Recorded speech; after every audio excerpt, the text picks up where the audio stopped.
I am Kenya, 35 years old. My parents spent my entire life calling me the dumb one, while my younger sister Jada was paraded around as the Harvard genius. On the night of her law school graduation, my father stood in front of 200 wealthy guests and announced she would inherit our $23 million family estate. I sat quietly in the back by the kitchen doors, swallowing the humiliation. But then a man in a custom suit walked past the security guards, handed me a sealed envelope, and whispered loud enough for my family to hear, "Now is the time to show them who you really are." Before I continue this story, let me know where you are watching from in the comments below. Hit like and subscribe if you have ever had to outsmart people who completely underestimated your worth. Growing up in our family meant adhering to a very strict and suffocating definition of success. My father Warren and my mother Vivica were obsessed with image. To them, excellence was measured entirely by designer labels, country club memberships, and Ivy League degrees. They wanted the perfect picture of success to present to their wealthy Atlanta social circle. Because I struggled with severe dyslexia as a child, I was never part of that perfect picture. Instead of getting me the support I needed, they treated my learning disability like a stain on their reputation, constantly calling me slow and shifting all their praise to my sister. The air inside the Oak Ridge Country Club was thick with expensive perfume and the low murmur of networking. Crystal chandeliers cast a warm golden glow over 200 of the city's most elite residents. This was Jada's night. My 31-year-old sister stood in the center of the room, still draped in her Harvard Law regalia, looking like royalty holding court. She had a glass of champagne in one hand and was laughing loudly at a joke made by a state senator. My parents flanked her on either side, radiating a toxic level of pride. My mother was introducing Jada to everyone who walked by, her voice carrying across the room as she made sure every guest knew her youngest daughter was officially a Harvard graduate. I was seated as far away from them as physically possible. My place card had been set at a small round table jammed right next to the swinging kitchen doors. Every time a waiter pushed through with a tray of appetizers, the heavy wooden doors would brush against the back of my chair. My dining companions consisted of 3 bored teenagers staring at their phones and a distant cousin who had already fallen asleep.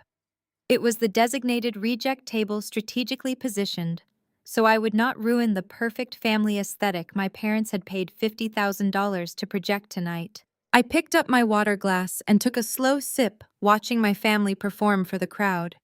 I wore a tailored charcoal suit. It had no flashy logos or recognizable brand markers.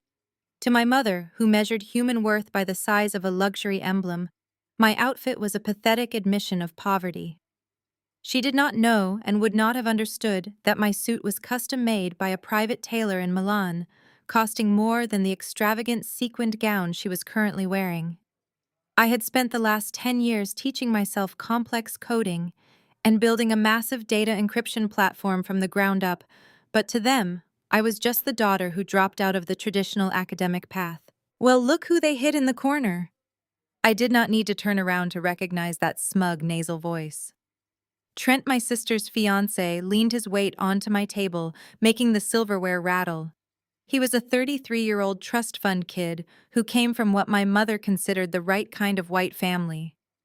To Vivica, Trent was the ultimate prize for Jada, a man whose last name opened doors in boardrooms where my father desperately wanted a seat. Trent adjusted his expensive but poorly fitted tie and looked me up and down with a sneer.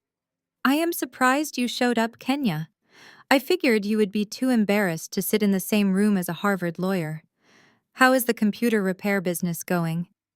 Are you still doing tech support for minimum wage?" I looked at him calmly, noting the slight sweat on his forehead and the nervous way he tapped his fingers against the table linen. People who are truly secure do not go out of their way to belittle others at a party. I simply smiled politely. "My work in software architecture keeps me busy, Trent. I am doing just fine. Thank you for asking." He laughed, a harsh, grating sound that drew the attention of a nearby waiter. "Software architecture. Is that what they call fixing broken laptops nowadays?" Look, Kenya, Jada, and I were talking earlier. We know things are probably tight for you. If you need a little loan to buy a dress that actually fits the dress code next time, just ask. Jada is going to be making partner track money soon. We might be able to toss a few crumbs your way to help out. The condescension dripped from every word. He expected me to shrink, to look down at my plate in shame, to play the role of the defeated scapegoat they had all assigned to me. But I just held his gaze. I noticed the frayed edge of his shirt cuff and the slight scuff on his supposed luxury shoes. Trent projected immense wealth, but my trained eye could see the cracks in his facade. I appreciate the offer, Trent, I said smoothly, keeping my voice perfectly level. But I think you should probably focus on paying off those multiple maxed-out credit cards before you start offering charity to your future sister-in-law. His face immediately turned a blotchy red. His smug smile vanished, replaced by a look of sheer panic. He opened his mouth to snap back at me, but a sudden sharp sound echoed through the banquet hall. It was the high-pitched clinking of a silver spoon against a crystal champagne flute. The jazz band stopped playing.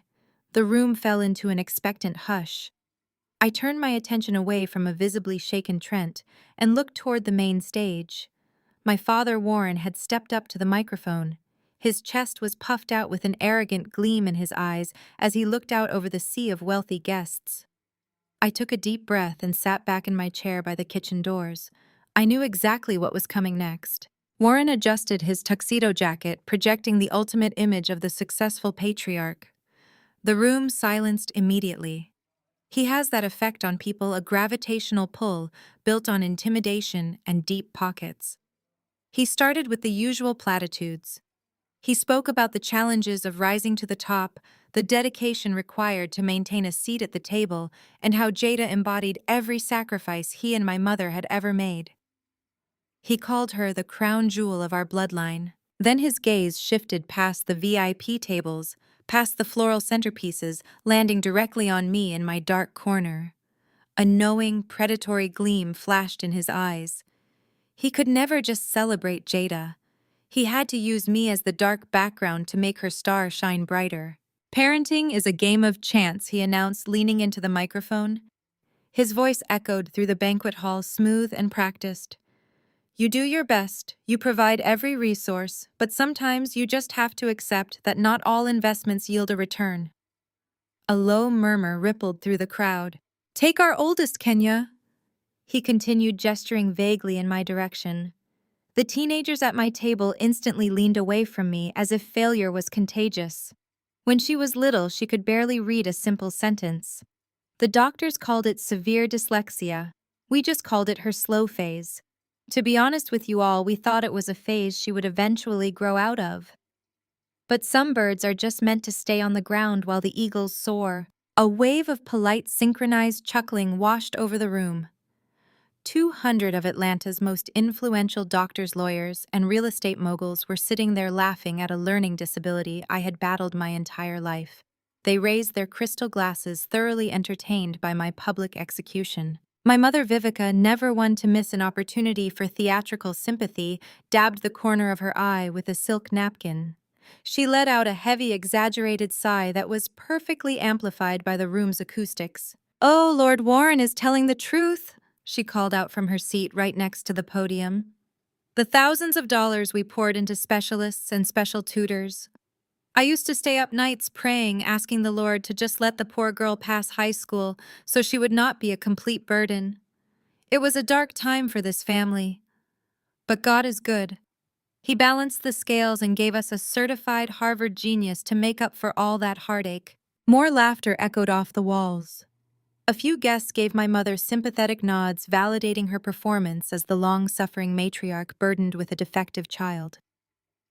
Jada sat between them, beaming and absorbing the toxic praise like oxygen. I sat perfectly still. My spine was rigid against the hard wooden back of the dining chair.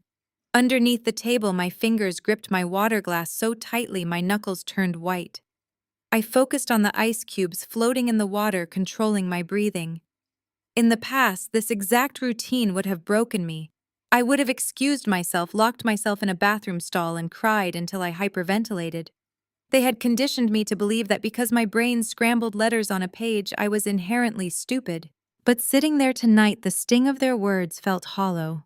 They had no idea that my severe dyslexia was the exact reason my brain processed raw data differently than anyone else in my industry. They did not know that while they were mocking my inability to read a novel out loud, I was teaching myself to read matrix codes and complex algorithms. I saw patterns where others saw chaos. My supposed mental defect was the foundation of the encryption software I had just sold for a fortune. The teenagers beside me were whispering and snickering, casting sideways glances at my unbranded suit. I ignored them. I refused to give my parents the satisfaction of seeing me break. I kept my face entirely impassive, locking my jaw and staring straight back at Warren. My silence seemed to irritate him. He wanted tears. He wanted a visible reaction of defeat. When he realized I was not going to give him one, he cleared his throat and gripped the edges of the podium. His tone shifted instantly, the folksy humor evaporating as he transitioned into his serious corporate persona. But tonight is not about the past, Warren declared, his voice booming with renewed authority. Tonight is about the future. It is about legacy. It is about rewarding the kind of excellence that keeps our family name respected in this city. Jada has done everything right. She went to the best schools, secured the best grades, and aligned herself with the right people.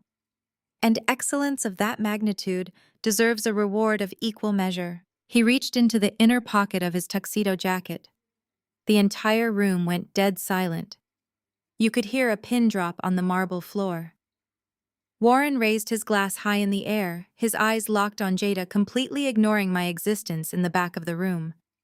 Vivica stood up, clapping her hands together in feverish anticipation. Trent leaned forward, practically salivating, his eyes fixed on Warren as if he were about to hand out a winning lottery ticket. I watched Warren pull a stack of heavy embossed legal documents from his jacket. He placed them deliberately on the podium under the spotlight, preparing to make his grand announcement. To build an empire from the ground up requires vision. My father projected into the microphone, his hand resting heavily on the stack of embossed legal documents. But to sustain that empire across generations, you need a successor who understands the weight of the crown. A successor who does not crack under the pressure of excellence. He looked down at Jada, his chest swelling with an arrogant pride that seemed to suck the oxygen right out of the room. Jada, you have proven that you possess the intellect, the drive, and the pedigree to carry our name forward into the next century. You did not just survive the Ivy League, you conquered it. An excellence of that magnitude demands a reward of equal measure. Warren paused, maximizing the dramatic tension. The entire banquet hall hung on his every word. Even the waiter stopped moving. When your mother and I bought the Buckhead estate, he continued, his voice echoing off the vaulted ceilings, we envisioned it as the ultimate fortress of our family's achievements. $23 million of architectural perfection sitting on 20 acres of prime Atlanta real estate. It is a symbol of everything we have built. Today, as you step into your career as a Harvard-educated lawyer alongside your brilliant fiancé Trent, we are not just giving you our blessing, we are giving you the keys to the kingdom. Warren lifted a heavy silver keyring and dangled it under the spotlight. Attached to it was the gleaming emblem of a brand new BMW. Next, he picked up the thick legal packet from the podium. Effective immediately, the deed to the family estate and the title to this luxury vehicle are being transferred entirely into your name. Happy graduation, Jada. The room erupted. The gasps from the country club elite were instantaneous and audible. 200 wealthy guests broke into rapturous applause, astounded by the sheer magnitude of the gift. Jada covered her mouth with both hands, performing a flawless picture of shocked gratitude. She stood up and threw her arms around Warren. Trent was practically vibrating with greed. His eyes were locked onto the legal documents on the podium, with a hunger so naked it was repulsive. He quickly joined the group hug, playing the role of the overwhelmed and humble future son-in-law. I remained seated in the shadows near the kitchen doors. I did not clap. I did not look down. I just watched them execute their grand performance. Then Vivica stepped up to the microphone. She smoothed the front of her sequined gown and held up a hand to quiet the cheering crowd. Her smile was sharp and practiced. "Thank you all," she said, her voice dripping with an artificial sweetness that made my stomach turn. "We are just so incredibly blessed. But I know what some of you might be wondering.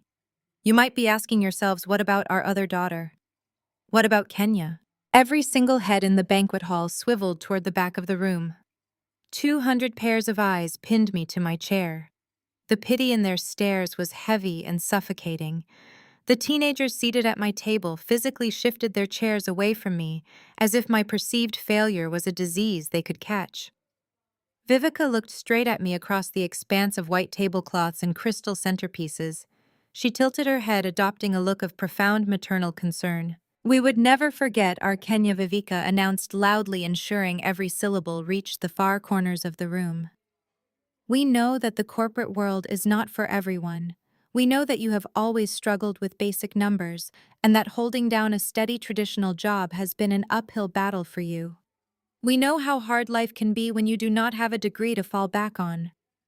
She paused, letting the humiliation soak into the air. "So your father and I met with our wealth managers this morning," Vivica continued. "We have set up a special irrevocable trust just for you. We have arranged for a small monthly allowance of $500 to be deposited directly into your checking account. It is not much, but it will cover your groceries and basic necessities.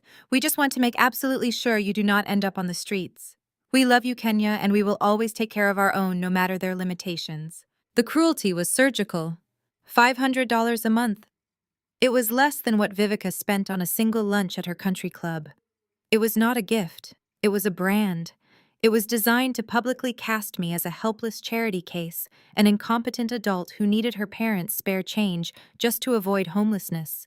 It was the ultimate display of their dominance. Jada pulled away from her embrace with Warren and looked directly at me. Over the shoulders of the applauding crowd, my sister beamed with triumphant malice. Her smile was wicked and bright. She had won. She was walking away with a $23 million mansion and a luxury car, while I was being handed the equivalent of a grocery stipend. Trent slung an arm around Jada's waist, shooting me a smug, victorious grin that made my blood run cold. The crowd broke into another wave of deafening applause. They were cheering for my parents' incredible generosity. They were celebrating the magnanimous couple who had rewarded their genius daughter with an empire and graciously kept their defective daughter off the streets. The noise swelled, filling the massive room with a roaring standing ovation. Warren raised his champagne glass high into the air, basking in the adoration of his peers. But the applause was suddenly cut short. A sharp, echoing crash reverberated through the banquet hall. The heavy oak doors at the main entrance swung violently open, slamming against the wall with enough force to rattle the crystal light fixtures. The sound of the heavy oak doors slamming against the wall echoed like a gunshot. 200 heads whipped around. The waitstaff froze in their tracks with silver trays hovering midair. The deafening applause that had just been washing over my parents died, instantly replaced by a tense and suffocating silence. Through the entrance walked a man who commanded the room the second his expensive leather shoes touched the marble floor. It was Elijah. He wore a razor-sharp, custom-tailored midnight blue Tom Ford suit that made every other man in the banquet hall look like they were playing dress-up. His presence was magnetic. He carried himself with the kind of effortless, undeniable authority that my father spent his entire life desperately trying to fake. Elijah was not just my legal counsel. He was my business partner, my fiercely loyal friend, and the only person who had stood by my side when I was operating out of a cramped studio apartment building my software architecture firm from scratch. We had spent years navigating cutthroat boardrooms together. He knew exactly what my family had put me through.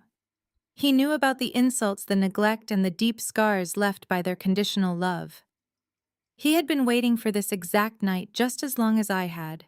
2 uniformed country club security guards rushed forward to intercept him with their hands raised. Elijah did not even break his stride. He simply shot them a freezing, dismissive look and flashed a sleek black credentials wallet. The guards immediately took a step back, visibly intimidated by his absolute confidence. The sea of wealthy doctors, lawyers, and real estate moguls parted for him. They whispered to each other, craning their necks to see who this powerful stranger was, and which VIP table he was headed toward. Up on the main stage, my father was furious. He gripped the microphone stand so tightly his knuckles turned white. His perfect triumphant moment had been hijacked by someone who clearly outranked him in every conceivable way. "Excuse me," Warren barked into the microphone, his voice sharp and hostile. "Security, I need you to remove this man immediately. This is a private family event. We are in the middle of a very important presentation." Elijah ignored him completely. He did not flinch. He did not turn his head. He did not even acknowledge the booming voice coming from the speakers. He kept his measured pace, walking directly down the center aisle with his eyes locked dead onto me. My mother gasped and clutched her chest as Elijah walked right past the head table. Jada's mouth hung open in offended disbelief. She was used to being the center of attention, the Harvard graduate everyone worshipped. The fact that this impeccably dressed stranger did not spare her a single glance was visibly driving her crazy. Trent, who just moments ago had been mocking my unbranded clothes, actually shrank back in his chair. The smugness evaporated from his face as he realized he was entirely out of his league. Elijah bypassed the Golden family and headed straight for the shadowy back corner of the room. The bored teenagers sitting at my assigned reject table scrambled out of their chairs, practically tripping over themselves to get out of his way. He stopped right in front of me. The entire banquet hall was dead quiet. 200 pairs of eyes were watching us, holding their collective breath, waiting to see what this wealthy stranger wanted with the family failure who had just been publicly handed a pity allowance. I looked up at him. I could see the fierce protective pride burning in his dark eyes. He clicked open his leather briefcase and pulled out a thick premium parchment envelope. It was sealed with heavy dark wax bearing the insignia of the largest global tech conglomerate in the world. Elijah placed the heavy envelope deliberately onto the cheap white tablecloth right next to my water glass. He rested his hands on the table and leaned down, bringing his face close to mine. The silence in the room was so profound that you could hear the soft rustle of his suit jacket. When he spoke, his voice was smooth and commanding. He projected his words perfectly, making sure the volume was just loud enough to carry through the quiet room, ensuring that my father, my mother, my sister, and her arrogant fiancé heard every single syllable. "The acquisition just cleared." Elijah whispered, a razor-sharp smile playing on his lips. "Now is the time to show them who you really are." I stood up slowly, pushing the heavy wooden chair back. The scrape of the legs against the marble floor sounded violently loud in the sudden silence of the banquet hall. 200 pairs of eyes tracked my every movement. The condescending pity that had just been suffocating me evaporated, replaced by a tense, electrifying curiosity. The air crackled with the realization that the narrative had just fundamentally shifted. I did not rush. I kept my movements deliberate and controlled, projecting the exact kind of calm certainty that my family believed I lacked. I picked up the heavy parchment envelope from the table. The dark wax seal felt smooth and cool against my fingertips. With a swift, clean motion, I broke the seal. The snap of the wax echoed in the quiet room.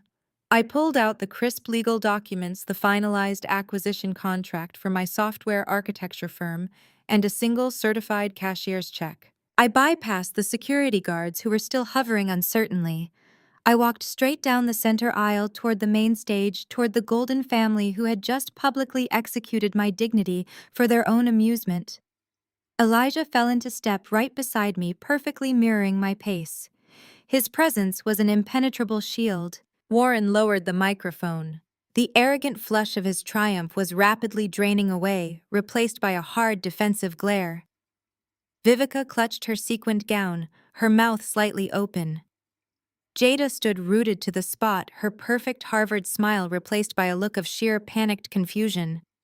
Trent backed away subtly, his bravado entirely crushed by Elijah's presence. I did not stop until I reached the head table. I looked Jada dead in the eye. I didn't raise my voice. I didn't need to. The silence in the room was absolute. I slid the cashier's check across the crisp white tablecloth right over Jada's empty dinner plate. The paper settled with a soft, crisp sound. The number printed on the line was unmistakable: $58 million. Jada stared down at the check. Her eyes darted wildly over the commas and zeros. Her breath hitched. The perfect facade of the superior golden child cracked violently. She scoffed a high, brittle sound of desperation. "This is a joke," she sputtered, her voice trembling with forced derision. "This is a pathetic fake. You really think you can print a fake check and walk in here to upstage my graduation? You are sick, Kenya. You are actually sick." She reached out to snatch the check, intending to tear it up and reclaim her dominance. Elijah moved faster. His hand clamped down on the table, securing the document before her fingers even brushed the paper. "I strongly advise against touching that," Elijah said. His voice was incredibly smooth, but it carried the chilling authority of a man who destroyed people in courtrooms for a living. "That is a certified bank draft resulting from the finalized acquisition of Vanguard Data Systems." He unbuttoned his suit jacket and turned to face the entire banquet hall, addressing the crowd of doctors, lawyers, and elite executives who had just been laughing at me. "My name is Elijah Sterling. I am the lead counsel and managing partner for Vanguard Data Systems, a software architecture firm that my client Kenya built entirely from scratch over the last decade. As of 3 hours ago, the acquisition of her company by a global tech conglomerate was officially finalized for 9 figures." The banquet hall erupted in a wave of shocked gasps. The whispers spread like wildfire. The collective realization hit the room like a physical blow. The daughter they had just mocked as a defective charity case was standing in front of them as a self-made titan. Vivica leaned over the table, her eyes bulging as she finally processed the zeros on the check. Her hands started shaking uncontrollably. 58, she stammered the words, choking in her throat. 58 million. This cannot be real. Warren, this cannot be real. Warren's face turned a dangerous shade of purple. He slammed his hand against the podium, refusing to accept defeat. "I do not care what kind of fake tech money you think you have," he barked, his voice laced with venom. "You do not come into a private celebration and disrespect this family. New money does not buy class, Kenya, and a lucky payout does not equal a Harvard degree. You are still the same girl who could barely read." He was desperate. He was trying to claw back the narrative, trying to drag me back down to the role of the dumb scapegoat. I smiled. A slow, genuine smile that seemed to unnerve him more than anything else I had done. "I am not here to disrespect you, Dad," I said, my voice perfectly level. "I am just here to clarify some real estate details." I turned my attention away from the check and looked directly at the heavy silver keyring resting on the podium, the keys to the $23 million family estate that he had just grandly gifted to Jada. Warren let out a sharp, dismissive laugh. He wiped a bead of sweat from his forehead and adjusted his posture, leaning heavily against the podium. He was a cornered animal trying to project the illusion of the lion. "So you sold a little software company," he sneered, projecting his voice so the back of the room could hear. "Good for you, Kenya. You finally managed to scrape together some new money. But let me teach you a lesson that your bank account cannot buy. New money does not equal a Harvard degree. A lucky payout does not erase the fact that you lack the intellectual pedigree to sit at the adults' table. This family legacy is built on prestige, tradition, and generational excellence. You cannot just buy your way into our echelon." I smiled. It was the first genuine smile I had allowed myself all night. The sheer irony of his arrogance was a beautiful thing to witness. Echelon 1 repeated, tasting the word. "That is a fascinating choice of vocabulary, Dad. Tell me something. Does this echelon of generational excellence include defaulting on your commercial loans?" Warren froze. The color drained from his face so fast he looked physically ill. Vivica let out a sharp gasp, stepping back as if I had struck her. I kept my eyes locked on him and stepped closer to the stage. "I am just curious." I continued, my voice carrying clearly across the dead silent banquet hall. "Because from where I am standing, true generational excellence usually involves paying your mortgage." "Shut your mouth," Warren hissed, his voice dropping to a panicked, venomous whisper.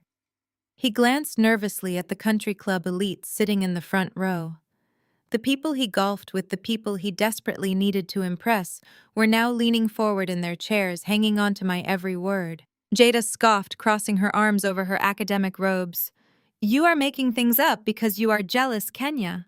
Dad's firm is highly profitable. Our estate has been paid off for years. You are embarrassing yourself." I turned my gaze to my sister. For a Harvard law graduate, "Jada, you really need to learn how to do basic due diligence. Did you actually check the public records before you accepted this incredibly generous gift tonight? Did you, or your brilliant finance Trent, bother to pull the title history on the Buckhead estate?" Trent swallowed hard, taking another step away from the stage. Jada's confident smirk faltered. She looked at our father, expecting him to shut me down, to bellow another command and chase me out of the room. But Warren was completely silent. His hands were shaking on the podium. "Let me fill in the blanks for you, Jada," I said, projecting my voice to the entire room. 3 years ago, Dad's commercial real estate firm was bleeding cash. He was leveraged to the absolute limit, trying to maintain this perfect, flawless lifestyle. The bank called in the loans. They were 48 hours away from serving a notice of public foreclosure on the $23 million estate. It would have been the scandal of the decade. Your perfect parents would have been thrown out on the street, their country club memberships revoked, their reputations reduced to ashes. Vivica covered her face with her hands, letting out a muffled sob. The reality she had been desperately hiding from her social circle was being aired out under the crystal chandeliers. But then a miracle happened. I continued pacing slowly in front of the stage. An anonymous corporate entity named Vanguard Holdings stepped in at the 11th hour. They purchased the banknote in full. They assumed the debt and allowed Warren and Vivica to remain in the home under a highly confidential restructuring agreement. Dad thought it was a silent investor, an old money angel who believed in his precious legacy and wanted to save him from public ruin. I stopped pacing and stood directly in front of my father. He did not know that Vanguard Holdings was a shell company created by Elijah.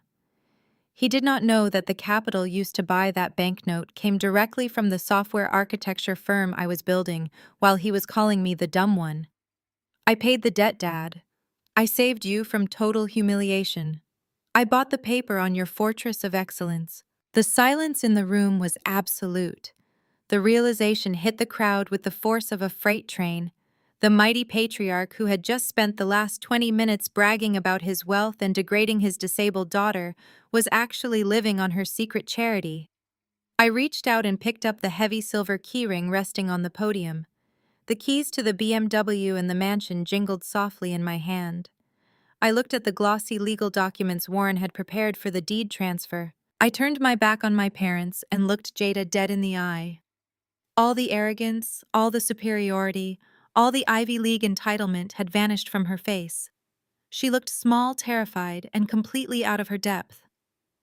"Dad cannot give you the mansion, Jada," I said, my voice dropping to a low, chilling certainty. "Because he does not own it. I do." The silence shattered. It broke into 100 fragmented gasps, furious whispers, and the clattering of silverware as guests physically recoiled from the blast radius of my revelation. The facade of the untouchable Golden family had been detonated in front of the very people my parents had spent decades trying to impress. Jada let out a strange, choked noise. She stumbled backward, her designer heels catching on the carpet, until she collided with the edge of the head table. She began to hyperventilate. Her chest heaved rapidly under her Harvard Law regalia. The perfect, flawless narrative she had built her entire identity around was disintegrating before her eyes. She looked at the heavy silver keys still resting in my hand, realizing the empire she was just promised was nothing but a mirage. Vivica swayed on her feet, grabbing the edge of Warren's tuxedo jacket to keep herself upright. She was muttering under her breath, trapped in a loop of denial. Warren looked like a man who had just been stripped naked in a snowstorm. His broad shoulders sagged. The booming, arrogant voice that had mocked my childhood struggles just moments ago was nowhere to be found. He had absolutely nothing to say, because he knew every single word I spoke was verified legal fact. Then the true nature of the people my parents worshipped revealed itself. Trent, The supposed elite prize my mother had gloated over instantly recognized that the power dynamics in the room had flipped. The generational wealth he thought he was marrying into had vanished, replaced by the staggering reality of my $58 million check sitting on the table. Trent smoothed his tie, pasted on a slick, nervous grin, and actually took a step toward me. He completely abandoned Jada as she stood there gasping for air. "Kenya, listen." He started, his voice dripping with a forced, manufactured camaraderie. "That is an unbelievable accomplishment. Truly. I mean, a tech acquisition of that size is major league. We should probably sit down and talk this out right. Keep it all in the family. With my financial connections and your new capital, we could do some incredible things together. I always knew you were the smart one hiding in the background." The sheer audacity of his pivot was nauseating. 30 seconds ago, he was asking if I needed a loan to buy a dress that fit the dress code. Now he was trying to pitch me a partnership while his fiancée was having a panic attack behind him. I cut him off before he could take another step. "Do not ever speak to me again, Trent," I said. My voice was quiet, but it carried a razor-sharp edge that stopped him dead in his tracks. "You are a parasite looking for a new host to bleed dry. You thought you were marrying a $23 million estate. Instead, you are marrying a mountain of debt and a fraud. So unless you want my security team to physically remove you from my line of sight, I suggest you step back and stay quiet." Trent swallowed hard, the nervous smile melting off his face. He scrambled backward, retreating into the shadows of the stage, proving exactly how hollow his elite pedigree really was. I turned my attention back to my parents. They were staring at me as if they were looking at a stranger. For 35 years, they had viewed me through the lens of a learning disability, reducing me to a punchline to make themselves feel superior. They had never bothered to look closely enough to see the titanium spine they had forced me to build. "You gave me a lot of advice tonight, Dad," I said, breaking the heavy silence. "You told the crowd that some birds are meant to stay on the ground. You talked about the consequences of poor investments, so let us talk about your investment in this house." Warren opened his mouth, but no sound came out. "When Vanguard Holdings bought the banknote 3 years ago, the restructuring agreement included a very generous grace period," I explained, ensuring my voice reached the front row of guests. "I allowed you to remain in the Buckhead estate rent-free while you attempted to recover your firm's losses. I did that because despite everything you have done to me, I did not want to see my parents thrown out on the street." I paused, letting the irony of my mother's earlier insult sink into the room. "But that grace period is officially over," I announced. "As the sole owner of the property, I am serving you verbal notice effective immediately. You have 30 days to start paying market rate rent to Vanguard Holdings. If you fail to make the first payment by the 1st of next month, my legal team will initiate formal eviction proceedings. You will pack your bags and you will vacate my property." Vivica let out a loud, dramatic wail. She reached her hand out toward me, her diamond rings catching the light. "Kenya, please. You cannot do this to your own mother. You cannot kick us out of our home." "It is not your home, Vivica," I replied, devoid of any sympathy. "It is my real estate asset, and I am simply protecting my investment. You should understand that better than anyone." I dropped the silver keyring onto the white tablecloth right next to the $58 million check. The heavy clatter of the metal sounded like a gavel striking a sound block. The verdict had been delivered. The execution was complete. I turned on my heel and walked away from the stage. Elijah fell right into step beside me, smoothly guiding us through the parted sea of astounded country club guests. The power shift was absolutely intoxicating. Every step I took toward the heavy oak doors felt like shedding a lifetime of heavy, suffocating armor. I had walked into this room as the family scapegoat. I was walking out as the architect of their ruin. We pushed through the exit, leaving the chaos, the hyperventilating, and the shattered egos behind us. The cool night air hit my face as we stepped out into the valet parking area. I felt lighter than I had in 3 decades. Total, absolute freedom was finally within my grasp. But as I reached the passenger side of Elijah's car, the deep vibration of my phone buzzed against my hip. I pulled open the heavy door of Elijah's car and slid into the passenger seat. The ambient noise of the valet stand completely vanished the moment the door shut, sealing us inside a soundproof sanctuary. I exhaled a breath I felt like I had been holding for my entire life. The leather interior was cool and grounding, a sharp contrast to the suffocating heat of the banquet hall we had just left behind. Elijah slid behind the wheel, but he did not immediately start the engine. Instead, we both sat in the quiet darkness of the cabin, looking out through the tinted windshield. The floor-to-ceiling windows of the country club offered a perfect, unobstructed view of the fallout. It was like watching a silent movie of a disaster unfolding in real time. My parents' carefully curated empire was collapsing under the crystal chandeliers. Through the glass, I watched Warren pacing aggressively, shoving past a bewildered waiter. He was gesturing wildly, his face dark with rage as he barked orders into his cell phone. He was likely calling his financial managers, demanding answers he already knew. Vivica was slumped in a dining chair, fanning her face frantically with a silk napkin. Her wealthy friends, the very people she had spent decades trying to impress, were awkwardly backing away, giving my parents a wide berth. Nobody wanted to be standing near the blast zone of a public financial ruin. Their social capital was evaporating right in front of their eyes. But it was Jada who captured my attention. The golden child was physically unraveling. I watched her arguing furiously with Trent. She was grabbing at his arm, trying to keep him close, but he was physically pulling away from her. The man who had been eager to marry into a $23 million estate was suddenly looking at his fiancée like she was a liability. Jada's perfect academic posture was gone, replaced by the frantic energy of a woman realizing her entire safety net had just been incinerated. The deep vibration against my hip anchored me back to reality. I pulled my phone from my pocket. The screen illuminated the dark cabin of the car, casting a harsh blue light over my hands. I had one new message.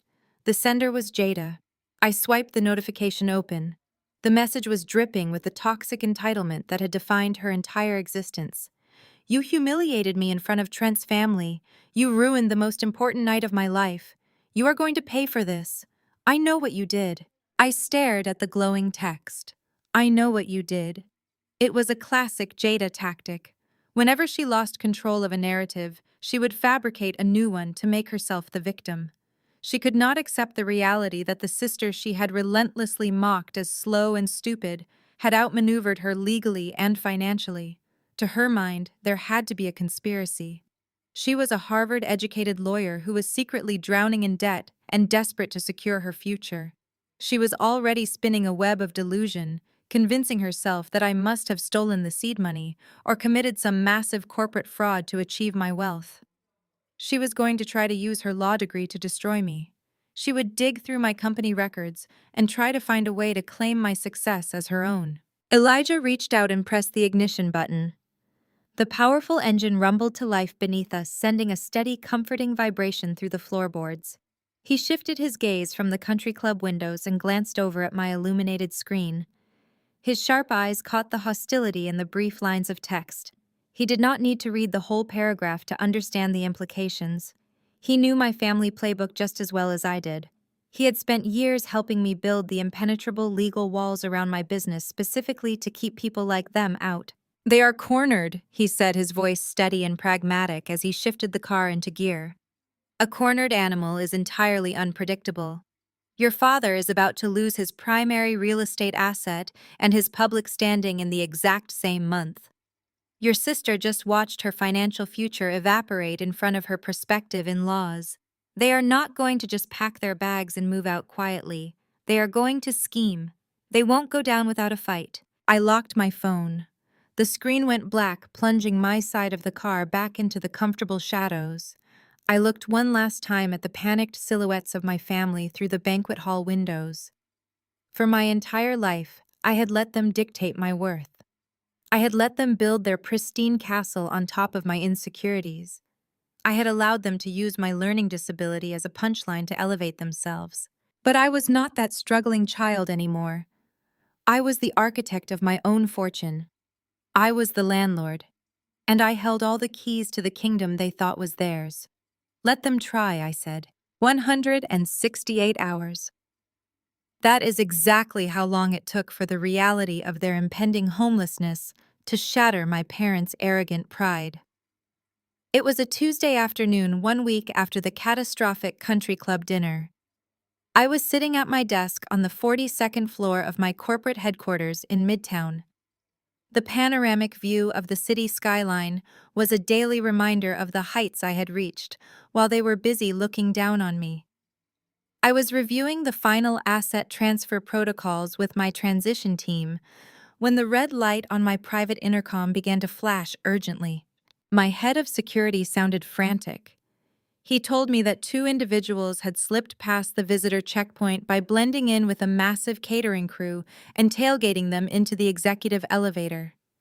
Before he could even finish his sentence or ask for permission to intercept, the heavy frosted glass doors to my executive suite swung wide open. Vivica and Warren marched right in.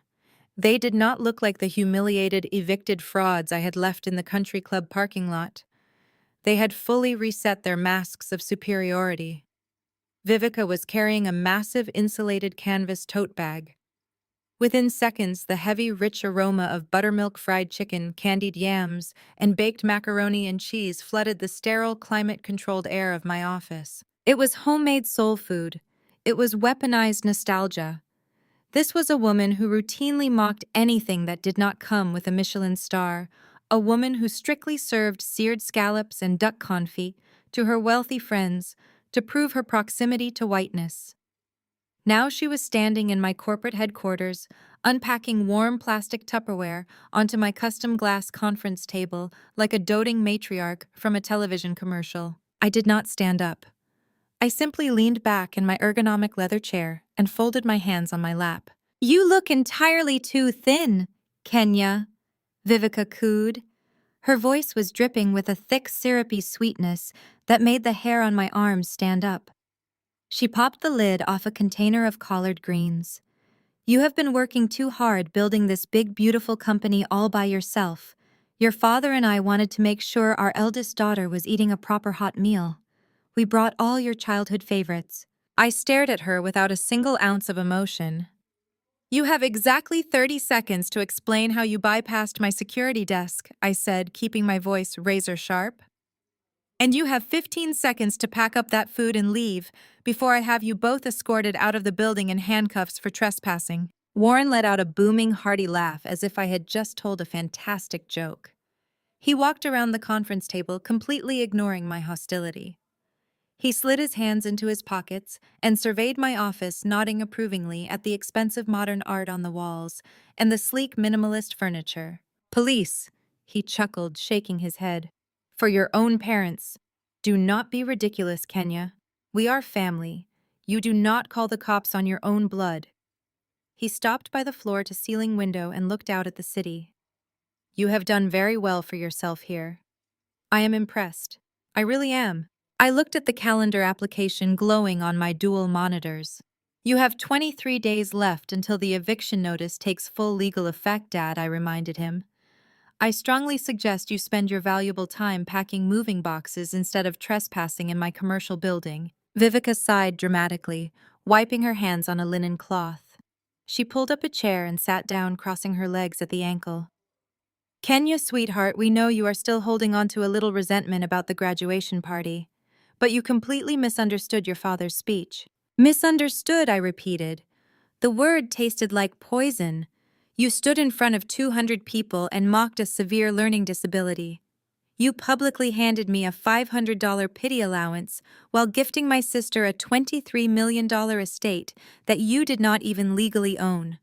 Explain the misunderstanding." "It was tough love," Vivica insisted, leaning forward with wide, innocent eyes. The sheer audacity of her psychological manipulation was breathtaking. "We had to push you, Kenya. You were always so stubborn, so determined to do things the hard way. We knew that if we coddled your limitations, you would never reach your full potential." She gestured grandly around the room. "Look at what you achieved. Look at this magnificent office. Look at the immense wealth you generated. If we had not been so hard on you, if we had not challenged you to prove us wrong, you never would have built this incredible empire. We made you strong, Kenya. We gave you the drive to succeed." She was literally trying to take credit for the trauma she inflicted. She wanted a return on the investment of her emotional abuse. I did not raise my voice.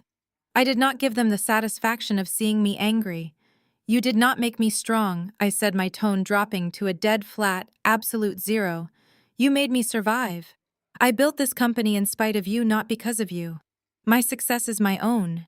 You own exactly 0% of my resilience. Warren cleared his throat, waving his hand in the air to physically dismiss the entire conversation. Water under the bridge, he declared confidently. The past is the past. You proved us wrong, and we are big enough to admit it. We could not be prouder of the brilliant woman you have become. In fact, we are so incredibly proud of your business acumen that we decided it is time to merge our resources. We are a family of titans now. It is time we start acting like it. Warren reached into the breast pocket of his tailored suit jacket. He pulled out a thick cream-colored manila folder. He walked right up to my desk and slapped the heavy folder down onto the glass surface. He tapped his index finger against the cover, locking his eyes onto mine with a look of absolute greedy entitlement. I have a mutually beneficial family proposition. I stared at the thick manila folder resting on the pristine glass of my desk. I did not reach for it. I did not even lean forward. I kept my eyes locked on Warren, watching the arrogant certainty radiating from his posture. $5 million, Warren announced, not asking, but stating it as a fact of business. My commercial real estate firm is facing a temporary liquidity bottleneck. The market shifted, some major tenants broke their leases, and the banks are being unreasonably aggressive. I need a $5 million capital injection to stabilize the portfolio. In exchange, I am willing to grant Vanguard Data Systems a 10% minority stake in my holding company. I let the silence stretch. I looked at the soul food cooling on the conference table, then back to the man demanding a fortune. You want $5 million? I said, my voice dangerously soft. 4 days ago, you stood in front of 200 people and offered me a $500 monthly allowance so I would not end up on the streets. Now you are standing in my office asking me to bail out your failing company for $5 million. It is not a bailout. Warren snapped, his corporate mask slipping for a fraction of a second. It is a strategic investment.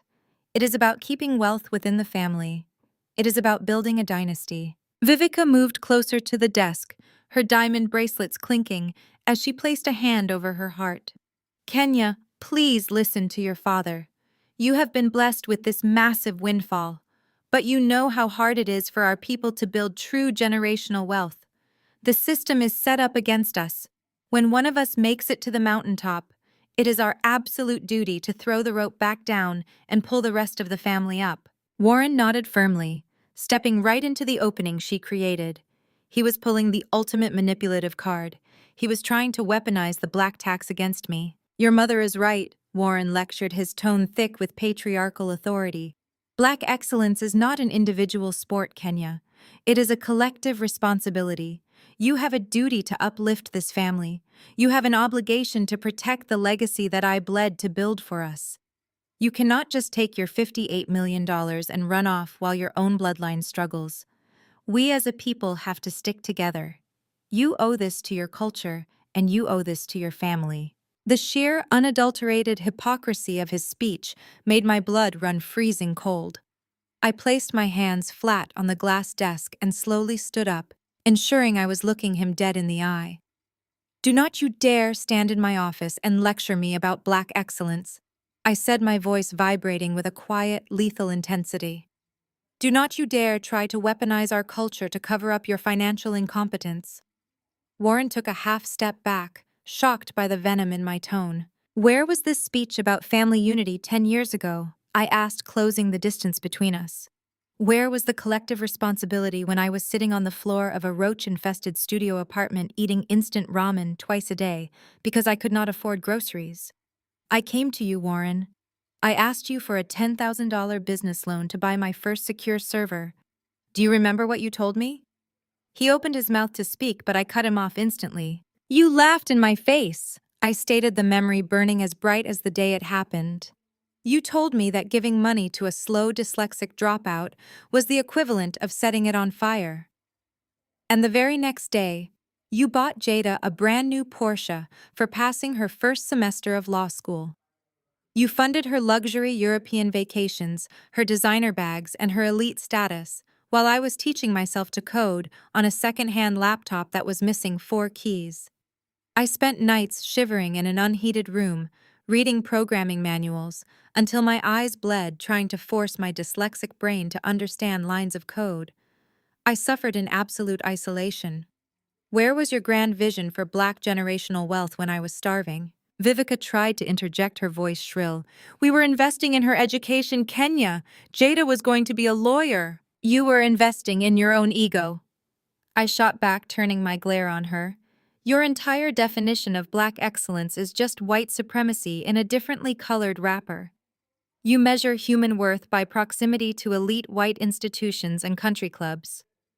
You looked at a neurodivergent child who needed patience, and you labeled her defective because she did not fit into your pristine country club aesthetic. You threw me out like trash, and now that I built an empire with my own 2 hands, you want to invoke the ancestors and demand a $5 million payout to save your sinking ship. I pointed a finger toward the heavy glass doors of my suite. The answer is no. Not 5 million. Not $5. I am not paying your black tax. I am not funding your fraudulent lifestyle. You are going to face the consequences of your own financial ruin, and you are going to do it without a single dime of my money. The sophisticated corporate facade violently shattered. Warren could not handle being spoken to like this by the daughter he had spent 3 decades dominating. He could not handle a woman, much less the family scapegoat, stripping away his power and exposing his failures. His face flushed a dark, dangerous red. The veins in his neck bulged against his expensive silk collar. He lost every ounce of his smooth, calculated control. Warren lunged forward and slammed his heavy fist down onto the pristine glass of my desk. You owe us. We paid for those expensive tutors for your learning disability. The sharp crack of his fist hitting the glass echoed like a gunshot through the executive suite. The thick, reinforced glass did not shatter, and neither did I. I did not blink. I did not step back. I looked at his flushed, furious face and let out a short, cold laugh that held absolutely no humor. Tutors, I repeated. You think 2 hours a week with a phonics specialist built a $58 million software firm? You think those tutors wrote a single line of the encryption code that I sold today? Warren opened his mouth, but I drove my voice right over his. You paid for those tutors so I would not embarrass you in front of your friends, I stated, slicing through his narrative. You paid them to fix your defective child so she could read a menu at the country club without making you look bad. They did not teach me how to survive. They did not sit awake with me at 3 a.m. debugging databases while I starved in a studio apartment. My own relentless grit did that. Every single time you called me the dumb one, I built another layer of my armor. You did not invest in my future. You paid a PR expense for your own ego. I reached across my desk and pressed the silver button on my intercom console. Security, I said clearly into the microphone. I have 2 hostile trespassers in the executive suite. I need a full escort immediately. Warren stood frozen in disbelief. His patriarchal authority had never been challenged like this, let alone dismantled and discarded. He pointed a shaking finger at me, demanding I cancel the call, insisting that I could not treat my own blood like common criminals. I did not say a single word. I simply watched the heavy, frosted glass doors swing open as 3 large security guards in dark suits marched into the room. Sir, ma'am, it is time to leave, the lead guard commanded, stepping between my desk and my parents. When Vivica realized I was actually throwing them out, her maternal mask disintegrated completely. The fake sweetness melted off her face, revealing pure, unadulterated venom. As one of the guards placed a firm hand on her arm to guide her toward the exit, she lost her mind. She lunged forward, fighting against the guard's grip, her eyes wide with a frantic hatred. You have a cold, dead heart, Kenya! She screamed, her voice shrill and echoing off the corporate walls. You are a monster. I curse the day I gave birth to you. Do you hear me? I curse the day I brought you into this world. You will end up completely alone with all your filthy money. I stood perfectly still behind my desk. I watched the security guards physically drag them backward toward the elevator bank. Warren tried desperately to maintain some shred of dignity, jerking his arm away from the guard and adjusting his suit jacket, but the humiliation was absolute. Vivica continued screaming insults and curses down the hallway until the heavy metal elevator doors finally slid shut, cutting off her voice entirely. The executive suite fell into a profound, ringing silence. I looked down at my hands. They were shaking violently. The adrenaline was crashing through my system like a physical wave, leaving my chest tight and my breathing shallow. I gripped the edge of my desk, anchoring myself to the solid glass until the tremors subsided. They had tried to break me again. They had tried to use guilt, obligation, and rage to force me back into the tiny box they had built for me. But as I took a deep breath, the shaking stopped. My resolve hardened into solid steel. I walked over to the conference table. The heavy scent of the homemade soul food still lingered in the air, a sickening reminder of their calculated manipulation. I picked up every single plastic container of fried chicken, yams, and macaroni. I walked over to the large trash can in the corner of the room and dumped them all straight into the garbage.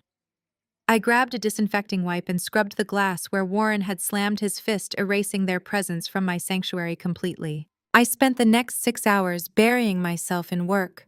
I reviewed transition documents, finalized employee retention contracts, and held a lengthy conference call with Elijah to ensure the eviction proceedings for the Buckhead estate were moving forward without delay. I needed to keep moving. I needed to reinforce the empire I had built. By the time I finally packed up my briefcase, the sun had set. The corporate building was mostly empty, wrapped in the quiet stillness of the late evening. I took the private executive elevator down to the underground parking garage. The vast concrete space was dim, illuminated only by rows of flickering fluorescent lights. The sharp click of my heels against the pavement was the only sound echoing in the cold air. I approached my reserved parking spot, digging into my coat pocket for my car keys. I pressed the unlock button. The headlights of my car flashed, cutting through the shadows. Then I stopped dead in my tracks. A tall figure detached himself from the concrete pillar next to my vehicle. He stepped directly into the beam of my headlights, casually leaning his weight against the driver's side door of my car, completely blocking my way. The harsh artificial light caught his smug, unbothered expression. It was Trent. Trent stood bathed in the harsh glare of my headlights. His designer suit looked rumpled, completely stripped of the arrogant country club polish he had paraded around just days earlier. The quiet, echoing isolation of the underground parking garage amplified the sleazy, desperate energy rolling off him. I kept my distance, my hand sliding discreetly into my coat pocket. My thumb traced the edge of my phone, finding the side button, and navigating by pure muscle memory to the voice memo app. With one firm press, the recording began. "Move, Trent," I commanded. My voice echoed flat and hard against the concrete walls. "It has been a long day, and I have absolutely zero interest in playing whatever game this is." He did not budge. He crossed his arms and offered a crooked, predatory smile. He looked exactly like what he was, an opportunistic leech who had just realized his primary host was bleeding out. "We need to have a little chat, Kenya," Trent said, his voice dropping into a conspiratorial tone. "Just you and me, the smart ones in the family." I stopped a few feet away from the car. "You are not in my family, and judging by the panic sweating through your expensive shirt, you are not nearly as smart as you think you are." His smile tightened, but he held his ground. He leaned closer, lowering his voice. "Your sister is a fraud, Kenya. The great Harvard genius is drowning. She is hundreds of thousands of dollars in debt. Law school loans, she lied about, secret credit cards maxed out to pay for designer bags and European vacations.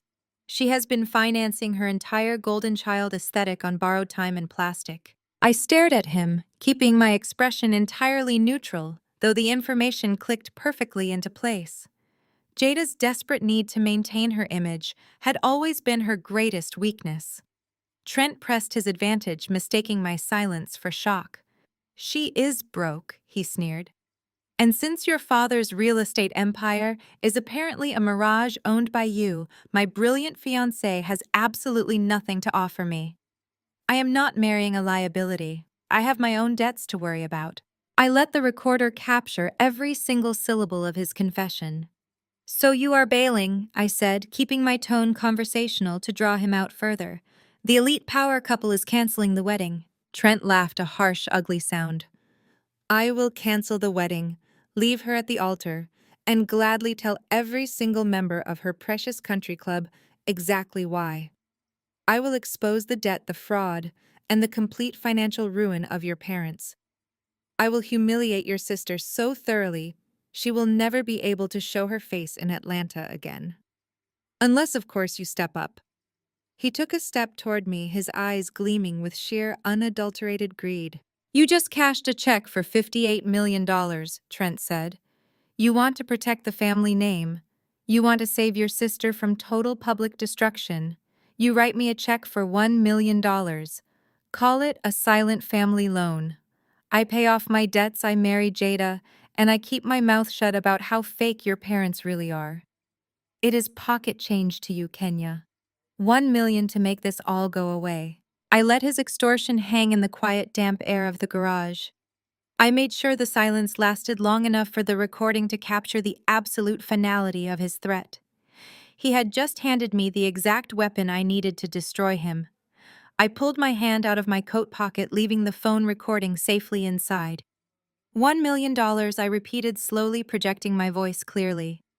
To pay you off so you do not publicly abandon and humiliate my sister over her secret debt. Exactly, Trent nodded, looking immensely proud of his crude blackmail scheme. You are a businesswoman, Kenya. You know a good deal when you see one. I looked him up and down with an expression of pure, concentrated disgust. I stepped forward, forcing him to shrink back against the driver's side door. I will think about it, I said, my voice dropping to a dangerous whisper. Now get off my car before I run you over. Trent blinked, surprised by the ice in my tone, but he scrambled out of the way. I opened the door, slid into the driver's seat, and locked the doors instantly. I started the engine, threw the car into gear, and drove out of the garage without looking back. I left him standing alone in the dim concrete shadows, totally unaware that he had just signed his own social death warrant. The second my car hit the city streets, I pulled my phone out of my pocket. I stopped the recording, saved the audio file to a secure cloud server, and immediately dialed Elijah. The adrenaline was pulsing through my veins. The trap was coming together perfectly. Elijah picked up on the first ring. I have Trent on tape, I announced the second the line connected. He cornered me in the parking garage. He admitted Jada is drowning in debt, and he tried to extort me for $1 million to keep quiet. We can use this to absolutely ruin them. Kenya, stop talking and listen to me, Elijah interrupted. His voice was sharp, urgent, and stripped of its usual calm composure. The sudden tension in his tone made my foot ease off the accelerator. What is wrong? Elijah let out a heavy breath. I just got a notification from the corporate litigation docket. Jada just filed an emergency injunction against Vanguard Data Systems. The judge approved the preliminary motion 10 minutes ago. My stomach plummeted. An injunction? On what grounds? She filed a claim stating that the initial seed money you used to build your company was stolen from your father's corporate accounts, Elijah said rapidly. She is weaponizing her law degree. She convinced a judge that your $58 million payout is the result of stolen family capital. Kenya, your corporate assets are frozen. I did not even have time to breathe before the legal machinery slammed into motion.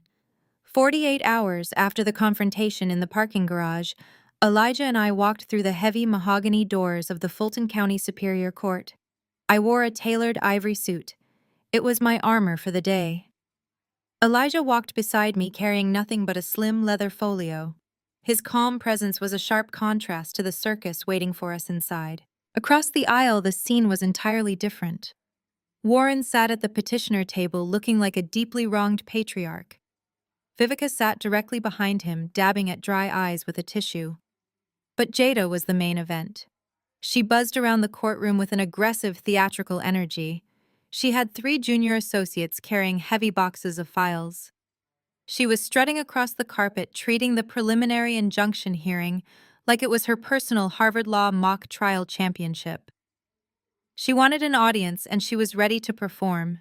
The judge, an older man with a strict no-nonsense demeanor, called the court to order. Jada stood up, smoothing her blazer. She did not just walk to the podium, she glided, taking ownership of the room. She launched into a meticulously rehearsed opening statement. "Your Honor," she began, her voice echoing loudly, "my client and father is the victim of a highly sophisticated corporate theft. We are here today because the defendant, Kenya, unlawfully diverted $250,000 from my client's commercial real estate holding accounts 7 years ago. She used this stolen capital as the seed money to build Vanguard data systems. Therefore, the $58 million acquisition of that company legally belongs to my client." I sat perfectly still, my nails biting into my palms. It was a complete and absolute fabrication. When I started my company, I was living on instant ramen and coding on a broken laptop with missing keys. Warren had laughed in my face when I asked for a loan. But Jada was not just arguing a case. She was putting on a psychological performance designed specifically to break me down.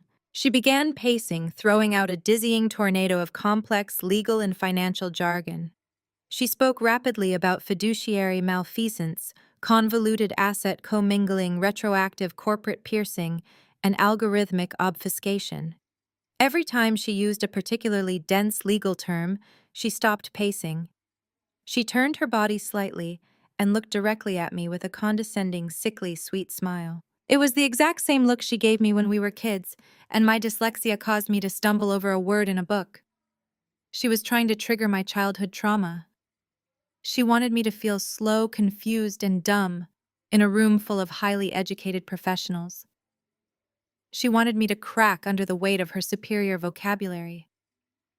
I kept my face entirely impassive, refusing to give her a single inch of satisfaction. Elijah stood up to object.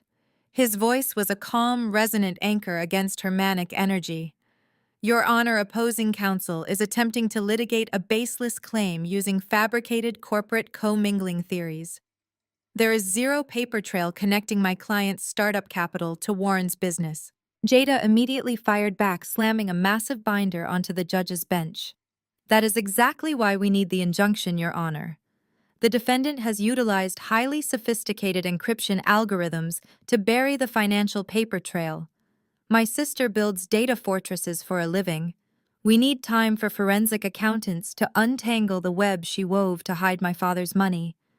We are requesting an immediate freeze on the acquisition payout to prevent flight risk of the stolen assets." It was a brilliantly evil maneuver.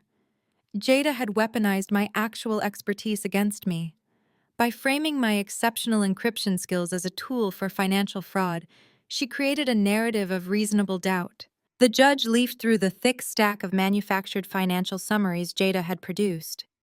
He looked over his glasses at Elijah and then at me. He let out a heavy sigh. Given the magnitude of the recent acquisition and the serious nature of the allegations regarding the seed capital, I am going to err on the side of caution. I am granting a temporary injunction.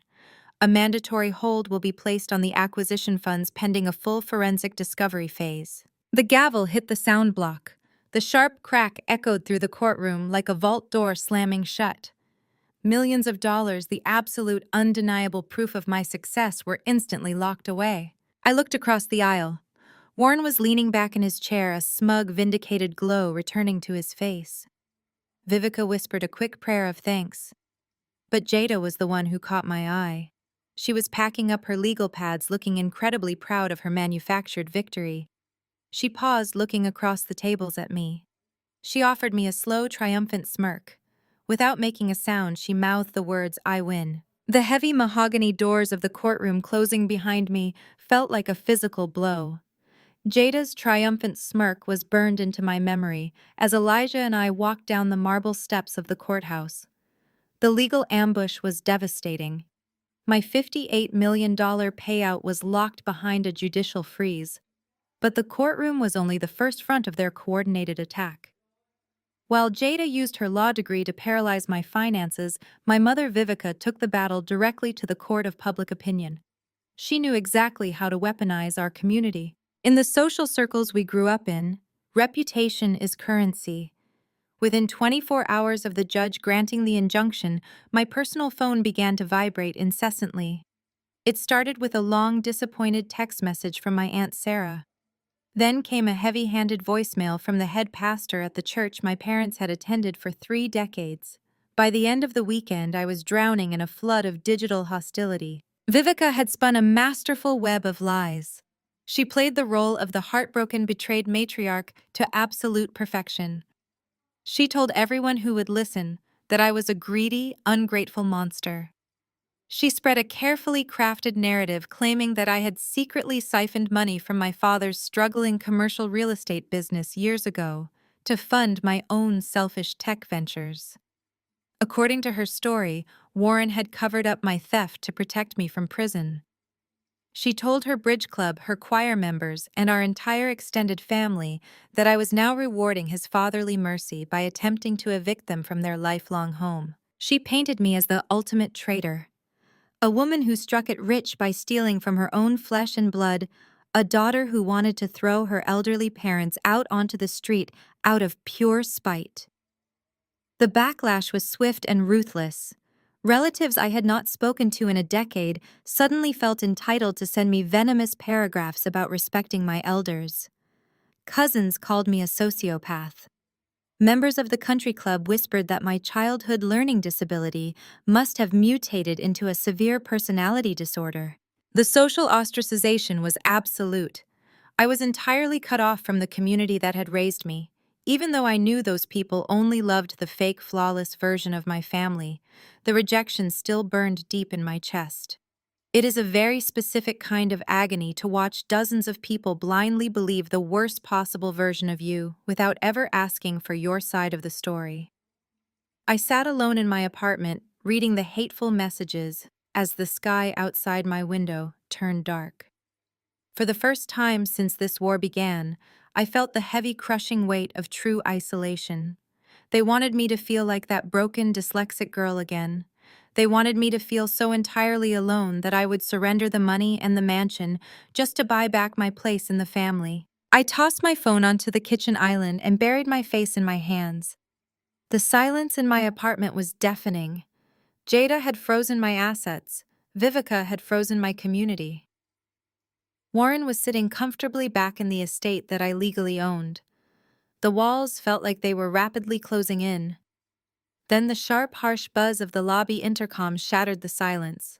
I pressed the button expecting a late delivery.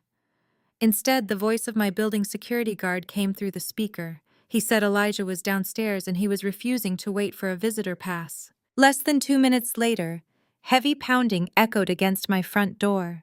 I unlocked it to find Elijah standing in the hallway.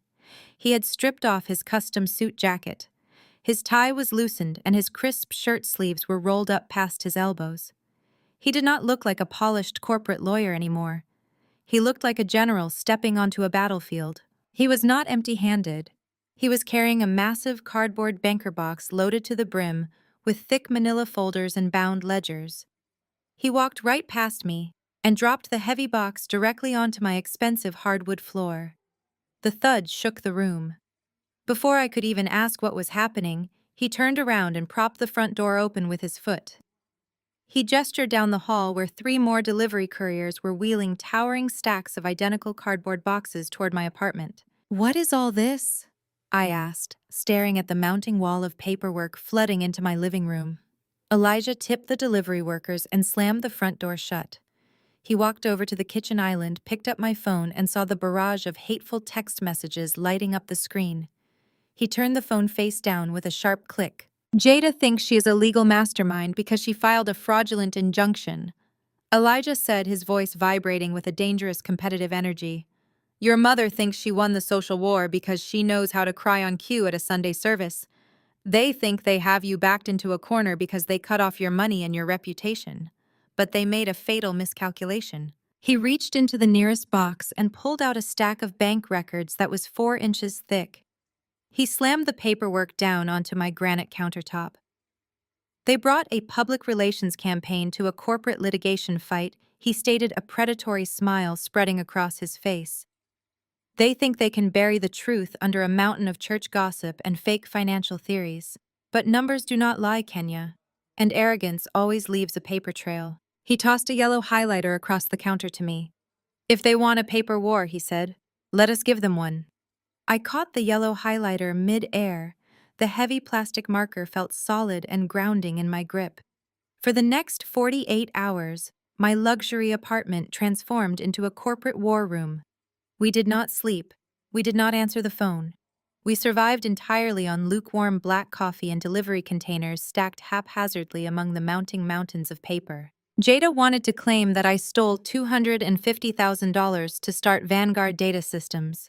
She filed fraudulent injunctions demanding a forensic audit of my entire life. So Elijah and I decided to give her exactly what she asked for. We audited Warren instead. Since my shell company Vanguard Holdings legally owned the debt on his commercial real estate firm, I already possessed unrestricted access to the historical financial disclosures he submitted during our confidential restructuring agreement 3 years ago.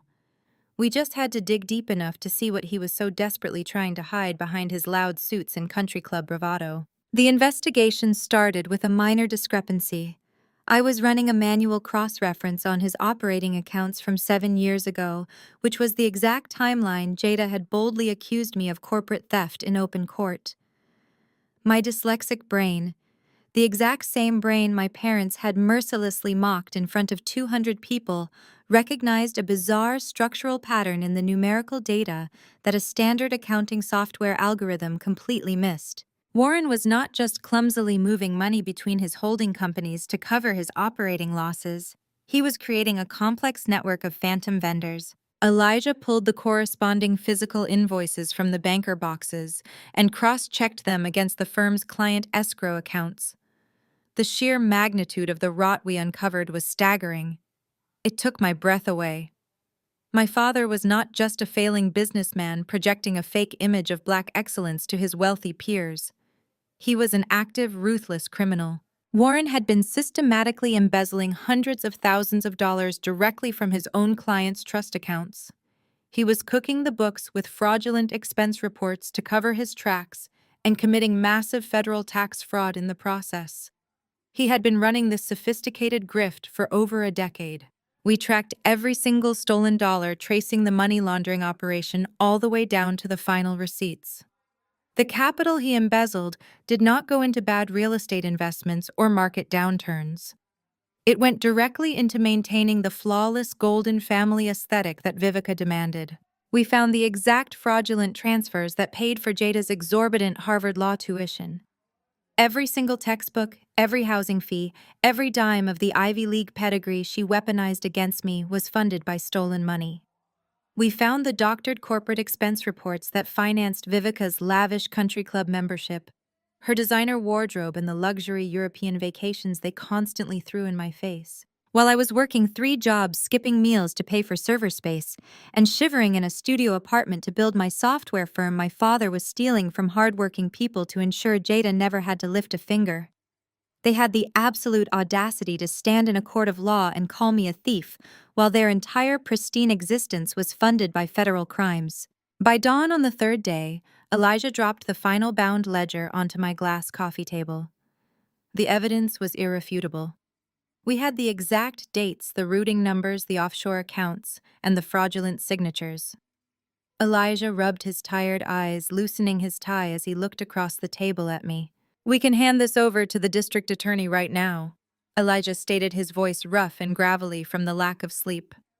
"We can call the IRS Criminal Investigation Division and the FBI. Your father will be in federal custody before dinner. The injunction against your company will evaporate the second the judge sees this paper trail. We have the kill shot, Kenya. It is over." I looked down at the stacks of highlighted documents covering my living room floor. Sending Warren to prison directly would clear my name and free my $58 million. It would be efficient. It would be swift justice. But as I stared at the undeniable paper trail of their boundless arrogance, I realized something vastly better. If I just handed him over to the authorities, Jada and Vivica would instantly play the victim again. They would claim ignorance, blame the justice system, and cry to the church that Warren was targeted. I did not just want my father locked up. I wanted the entire family to participate in their own absolute destruction. I wanted Jada's Harvard law degree to be the very instrument that sealed their fate. I closed the heavy ledger and looked up at Elijah, meeting his exhausted but sharp gaze. "No," I said, my voice dead calm in the quiet morning light. "We are not calling the authorities. We are going to let them do it themselves. I want to build a trap so perfectly aligned with their greed that they eagerly lock the cage from the inside." Jada snatched the thick settlement packet off the mahogany dining table with the ravenous speed of a starving animal. The heavy parchment hit the wood with a loud slap. For all her polished country club refinement, her greed was entirely raw and undisguised.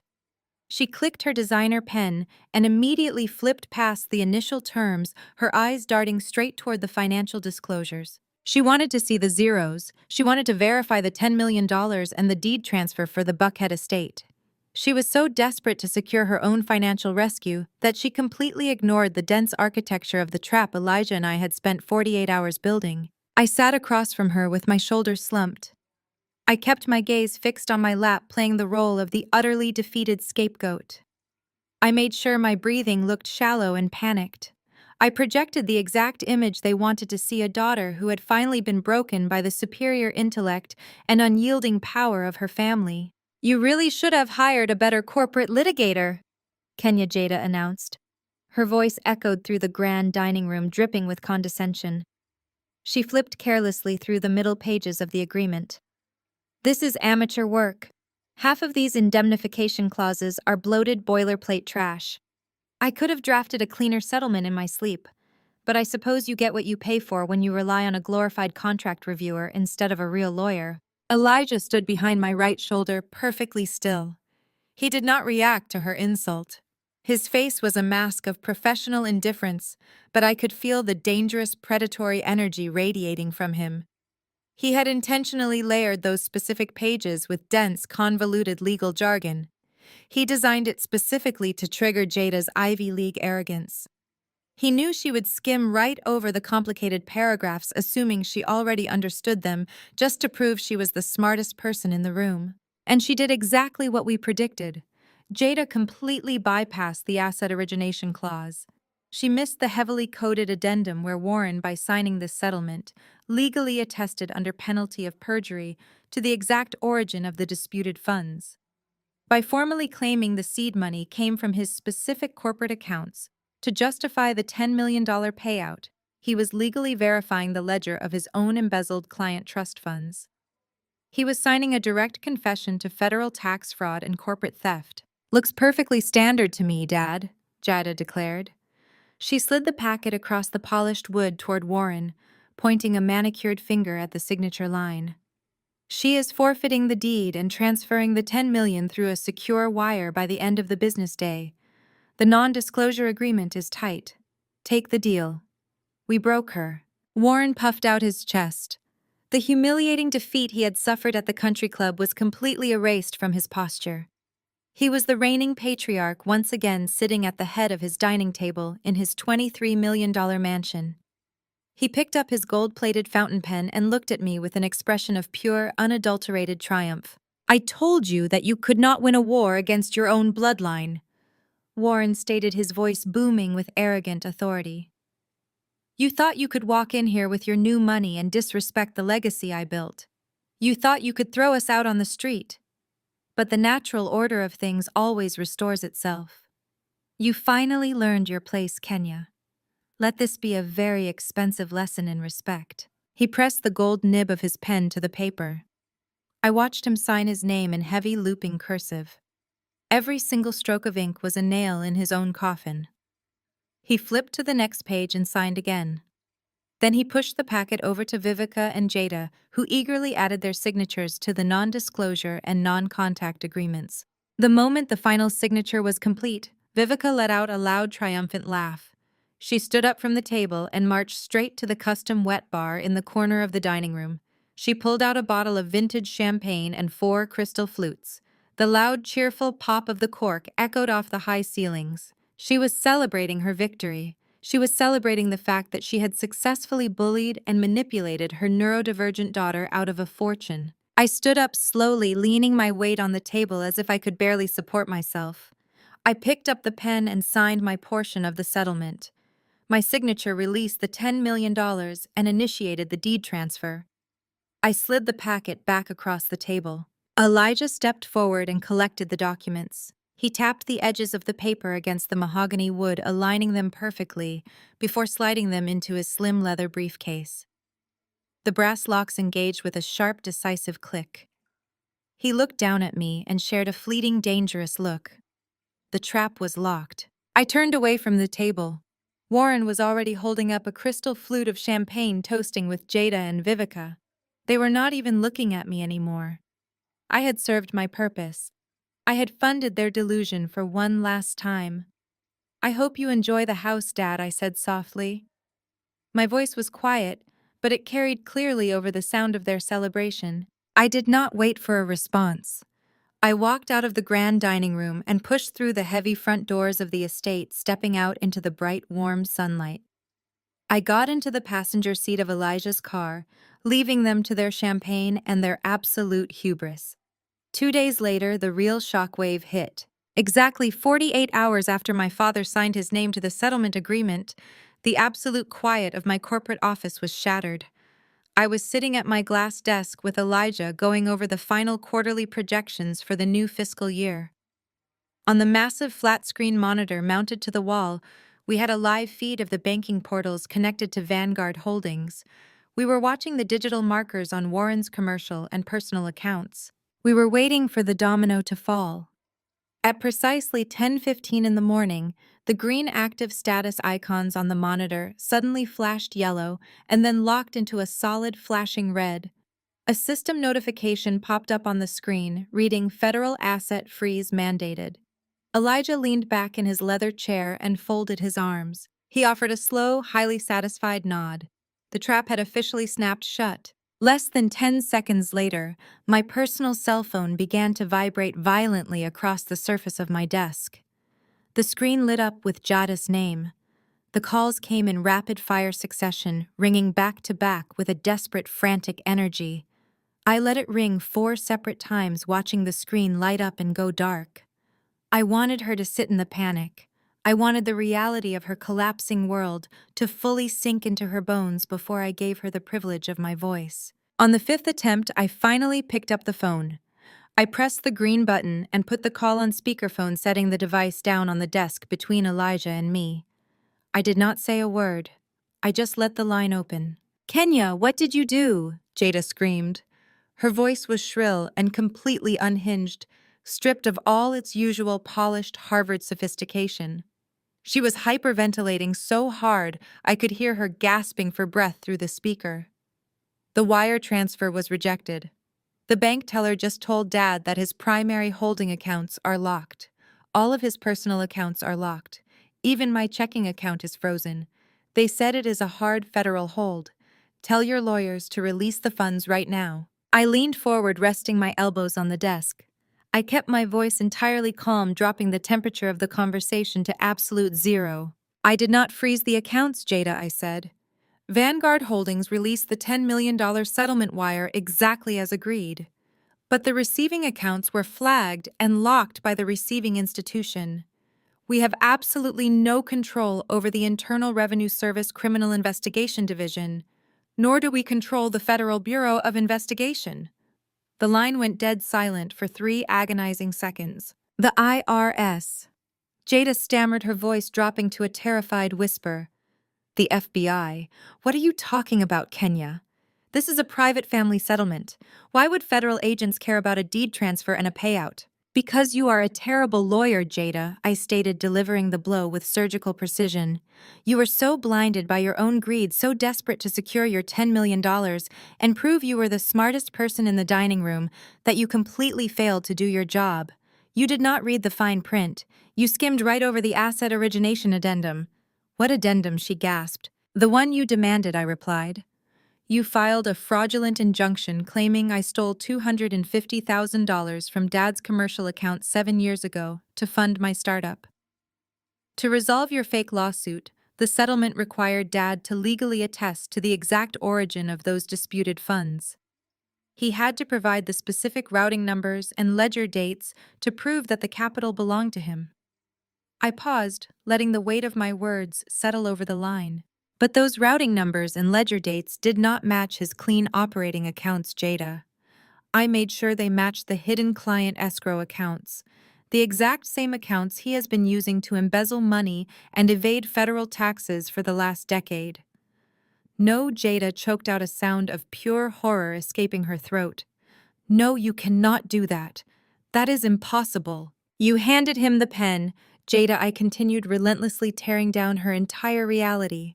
You reviewed the document. You gave him the legal green light. By signing that settlement, Dad authenticated the very ledgers he used to steal from his clients. He legally bound himself to a fraudulent paper trail under penalty of perjury.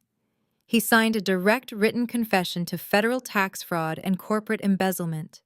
And because you acted as his legal counsel, you submitted that confession into the public record. I could hear the phone clatter against a hard surface on her end as if she had dropped it.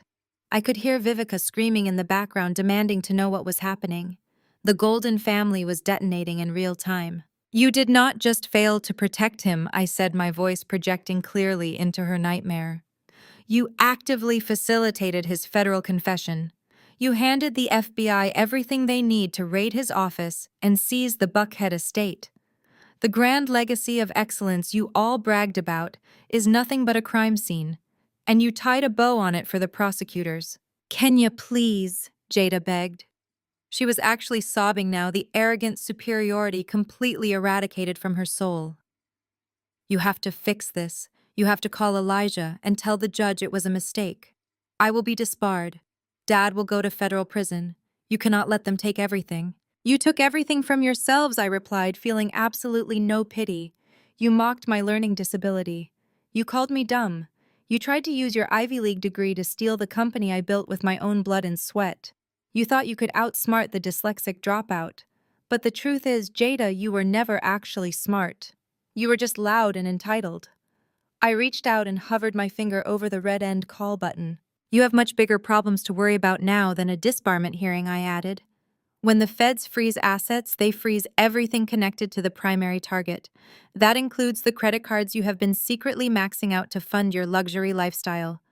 You might want to check on Trent, because the second he realizes his wealthy fiancée is actually a bankrupt accessory to federal fraud, he is going to run for the hills. I ended the call, cutting off her hysterical screaming instantly. The executive suite fell back into a pristine, satisfying silence. I looked across the desk at Elijah. He closed his laptop and stood up, adjusting the cuffs of his shirt. They are going to try to storm this building. Elijah noted, his tone calm and ready. Jada is not going to just sit in that house and wait for the feds to knock down the door. She is going to come here looking for someone to blame. I picked up my phone and slipped it into my pocket. Let her come, I said. I am ready to finish this. The heavy frosted glass doors of my executive suite did not just open. They were violently shoved apart. Jada stormed into the room, moving with the frantic, unhinged energy of a woman who had just watched her entire universe collapse. Her perfectly flat-ironed hair was disheveled. Her designer blazer was wrinkled. She looked completely deranged. Behind her, Trent practically stumbled through the doorway. He was sweating profusely, checking over his shoulder, as if he expected federal agents to be waiting in the hallway. "You set us up!" Jada screamed. Her voice shattered the quiet corporate atmosphere of my office. She marched directly up to my desk, slamming her hands flat against the glass. "You framed Dad. You deliberately buried that addendum in the settlement to trick him into signing a confession. I am going to have you arrested, Kenya. I am going to sue you for everything you own. I am going to report Elijah to the state bar and have him stripped of his license for legal malpractice." I remained perfectly seated in my leather chair. I did not flinch. Elijah stood near the floor-to-ceiling window, casually checking his watch. We let her scream. We let her exhaust her lungs and her vocabulary, pouring out every idle threat she had learned in her 3 years at Harvard. When she finally ran out of breath, I folded my hands on my desk. "Are you quite finished, Jada?" Trent tried to step forward, attempting to play the role of the reasonable mediator. He wiped his forehead with the back of his hand. Kenya, listen to me. He started, his voice shaking with desperate panic. Tensions are incredibly high right now. We just need to figure out a financial bridge until the federal hold on your father's accounts is cleared. We are family. We can resolve this privately. I looked at the man who had cornered me in a dark parking garage just days earlier, trying to extort me for $1 million. He was currently begging me for a lifeline because the wealthy family he thought he was marrying into had just been exposed as a massive federal crime scene. Family, I repeated. My voice was dangerously calm. That is a fascinating word for you to use, Trent. I reached into my coat pocket and pulled out my phone. I swiped the screen and connected the device to the premium Bluetooth sound system built directly into the ceiling of my executive suite. I tapped the audio file I had saved from the parking garage. Let us hear exactly what you think about this family, I said, and I pressed play. Trent's voice instantly filled the room, projecting in crystal-clear, high-definition audio from the overhead speaker. She is a fraud, Kenya. The great Harvard genius is drowning. She has hundreds of thousands of dollars in debt. Law school loans she lied about. Secret credit cards maxed out to pay for designer bags and European vacations. Jada froze. The remaining color completely drained from her face. She turned her head slowly, staring at her fiancé in absolute horror. Trent looked like he was going to vomit. He lunged forward, reaching for my phone, but Elijah stepped in front of my desk, blocking his path with an intimidating glare. The audio continued playing mercilessly, echoing through the suite. I will cancel the wedding. I will leave her at the altar and gladly tell every single member of her precious country club exactly why. I will expose the debt, the fraud, and the complete financial ruin of your parents.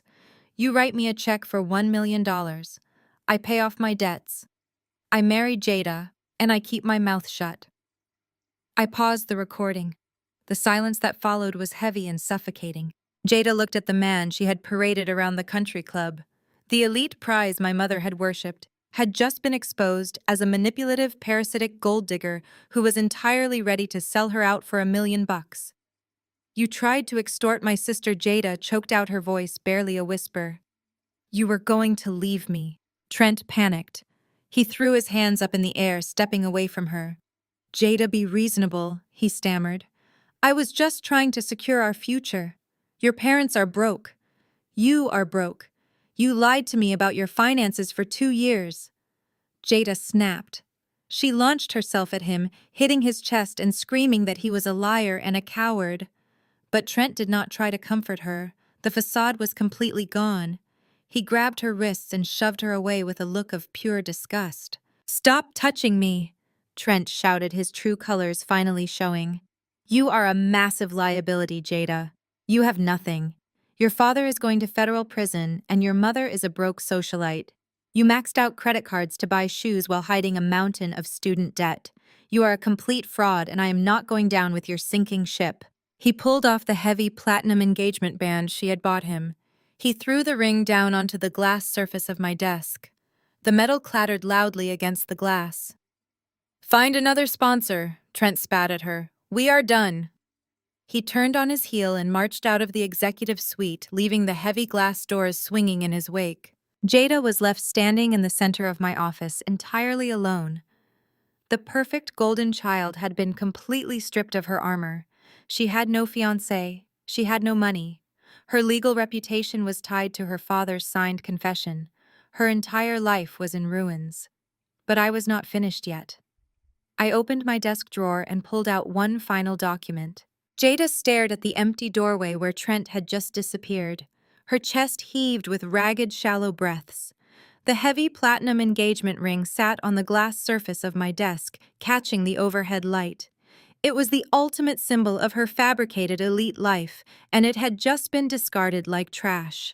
Her knees gave out. She collapsed into the leather guest chair opposite my desk, burying her face in her trembling hands. For 31 years, Jada had walked through the world wrapped in an impenetrable shield of parental favoritism and academic arrogance. She was the golden child, the Harvard lawyer, the flawless daughter who could do no wrong.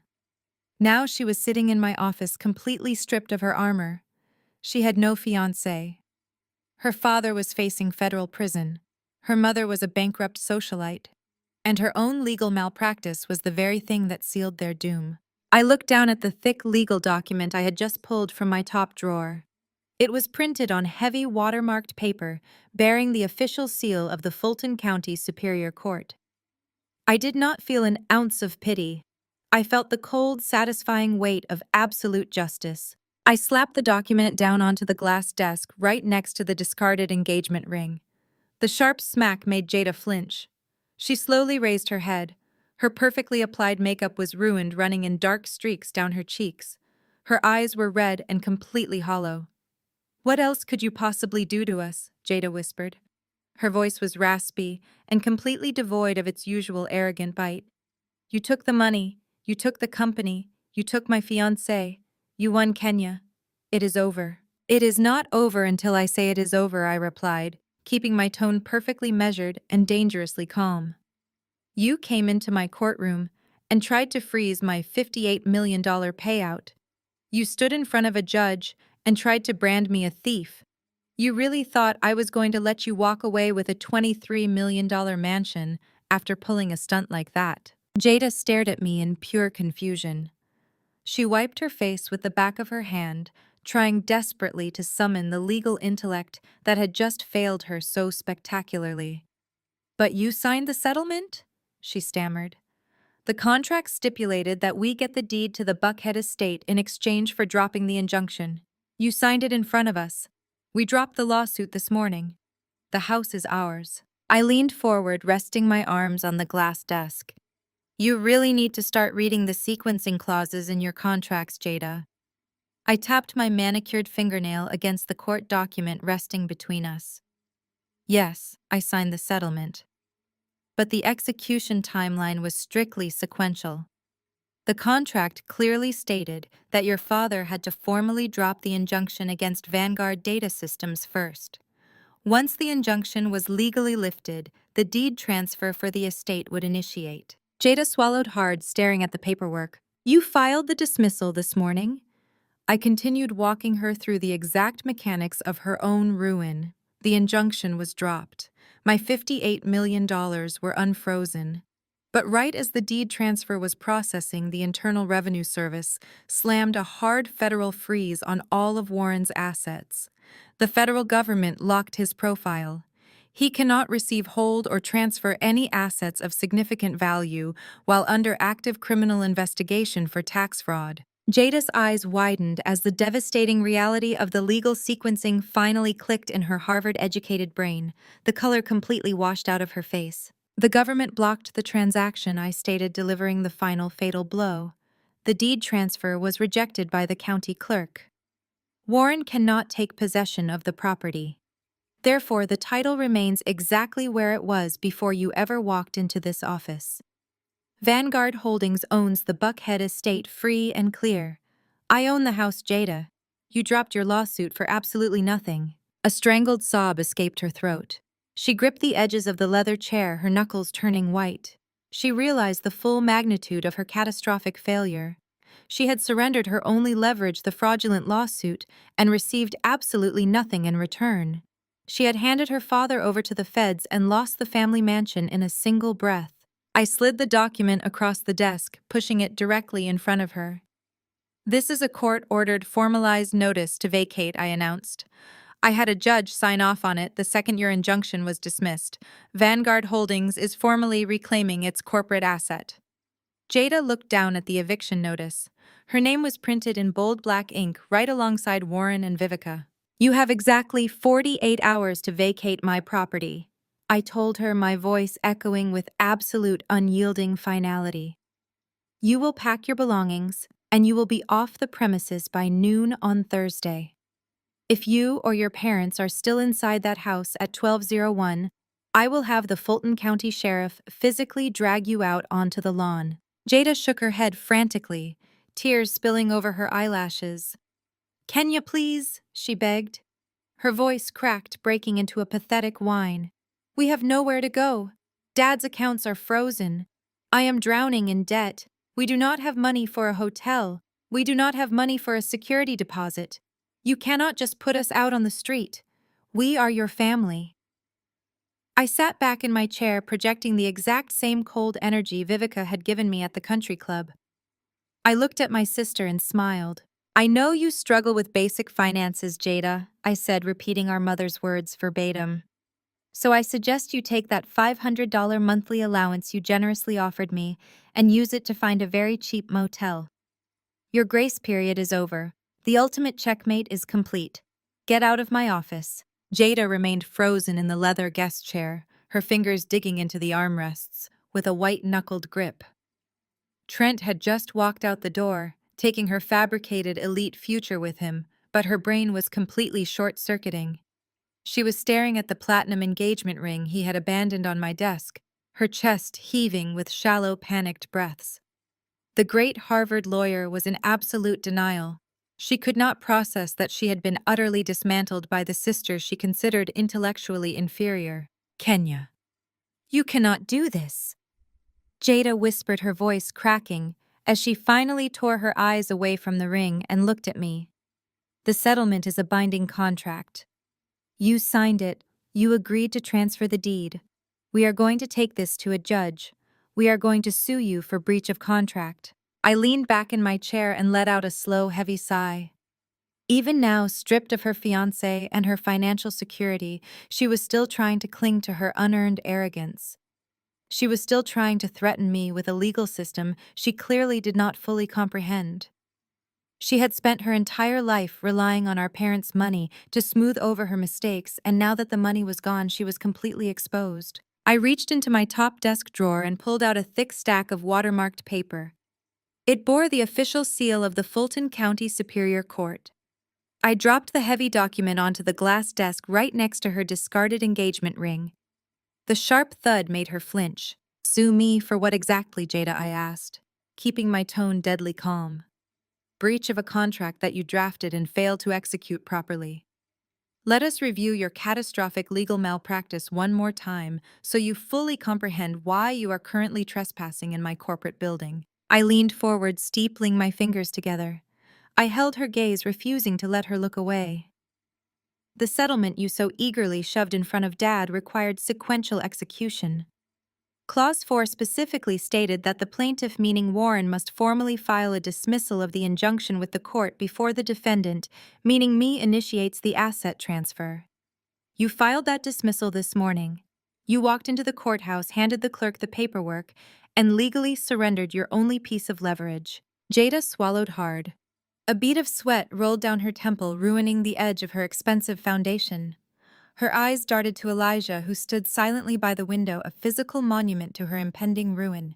"The second that injunction was dismissed, my $58 million were unfrozen." I continued, my voice echoing with absolute, unyielding finality.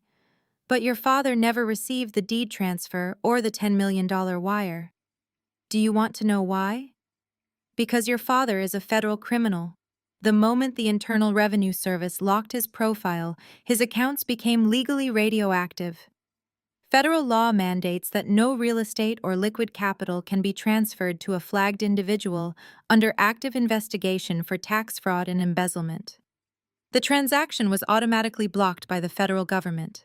Jada shook her head frantically. "No. No, that does not void the agreement." "It absolutely voids the agreement," Elijah interjected, stepping forward. His commanding presence shut down her pathetic attempt at an argument. "The contract is frustrated by illegality. Vanguard Holdings cannot legally execute a transfer to a federally frozen entity. Your father's own crimes invalidated the settlement." I tapped my manicured fingernail against the court document resting between us.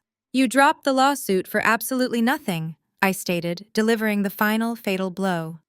"You handed the feds a signed confession from your own father, and you lost the family mansion in a single breath. The title remains exactly where it was before you ever walked into this office. Vanguard Holdings owns the Buckhead estate free and clear. I own the house, Jada." A strangled sob escaped her throat. She looked down at the document on the desk. Her name was printed in bold black ink right alongside Warren and Vivica. "This is a court-ordered, formalized notice to vacate," I announced. "I had a judge sign off on it the second your injunction was dismissed. Vanguard Holdings is formally reclaiming its corporate asset." Jada looked like she was going to be physically sick. The pristine golden child had been completely stripped of her armor. Her entire life was in ruins. "Kenya, please," she begged. Her voice broke into a pathetic whine, entirely devoid of her usual elitist bite. "We have nowhere to go. Dad's accounts are frozen. I am drowning in debt. We do not have money for a hotel. We do not have money for a security deposit. You cannot just put us out on the street. We are your family." I sat back in my chair, projecting the exact same cold energy Vivica had given me at the country club graduation party. I looked at the woman who had spent 31 years stepping on my neck to elevate herself. "You have exactly 48 hours to vacate my property," I told her. The ultimate checkmate was complete. 48 hours later, I parked my car across the street from the gated entrance of the Buckhead estate. The massive wrought iron gates were propped wide open not to welcome wealthy country club guests, but to allow a fleet of discount moving trucks to back into the circular driveway. The morning sun hit the pristine white columns of the $23 million mansion, casting long shadows across the manicured lawn. It was a beautiful day for an eviction. I sat in the driver's seat with the engine idling, watching the dismantling of my parents' fake empire. Movers were hauling out heavy antique furniture, Persian rugs, and boxes packed with designer clothes. They were loading the physical evidence of 30 years of financial fraud into rented trucks. The operation was chaotic, frantic, and entirely stripped of the elegance Vivica had spent her life cultivating. Warren stood on the front steps.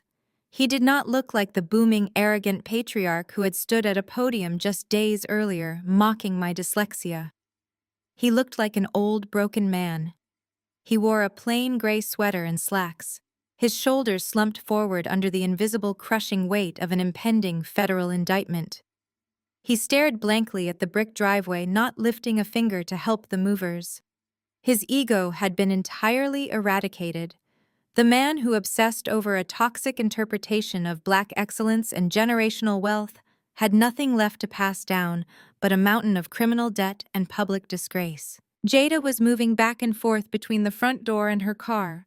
The golden child was loading heavy black garbage bags full of shoes into the trunk of a used sedan. Trent was long gone. Her Harvard law degree was completely useless against the reality of her own legal malpractice and her father's frozen bank accounts. She kept her head down, avoiding eye contact with the movers, avoiding eye contact with her father, avoiding the devastating truth of her new reality. The arrogant strut she had paraded around the courtroom was gone. Then Vivica walked out of the front door. She was carrying a small velvet jewelry box, her knuckles white as she gripped it tightly against her chest. She stopped at the top of the steps and looked out past the moving trucks, past the wrought iron gates. Her eyes locked onto my car idling across the street. Even through the tinted windshield, I saw the exact moment recognition hit her. The shock morphed instantly into a frantic, desperate energy. She dropped the jewelry box on the porch and marched down the driveway. She bypassed Warren and Jada, moving with a manic, stumbling speed. She did not care that the movers were watching. She did not care about her precious social standing anymore. Vivica crossed the street and slammed her hands flat against the passenger side window of my car. "Kenya," she screamed, her voice muffled by the thick safety glass. "Open the door. Please, Kenya, you have to listen to me." I kept my hands on the steering wheel, looking straight ahead. She started pounding her fists against the window, the heavy diamond rings she managed to hide from the asset freeze clattering violently against the glass.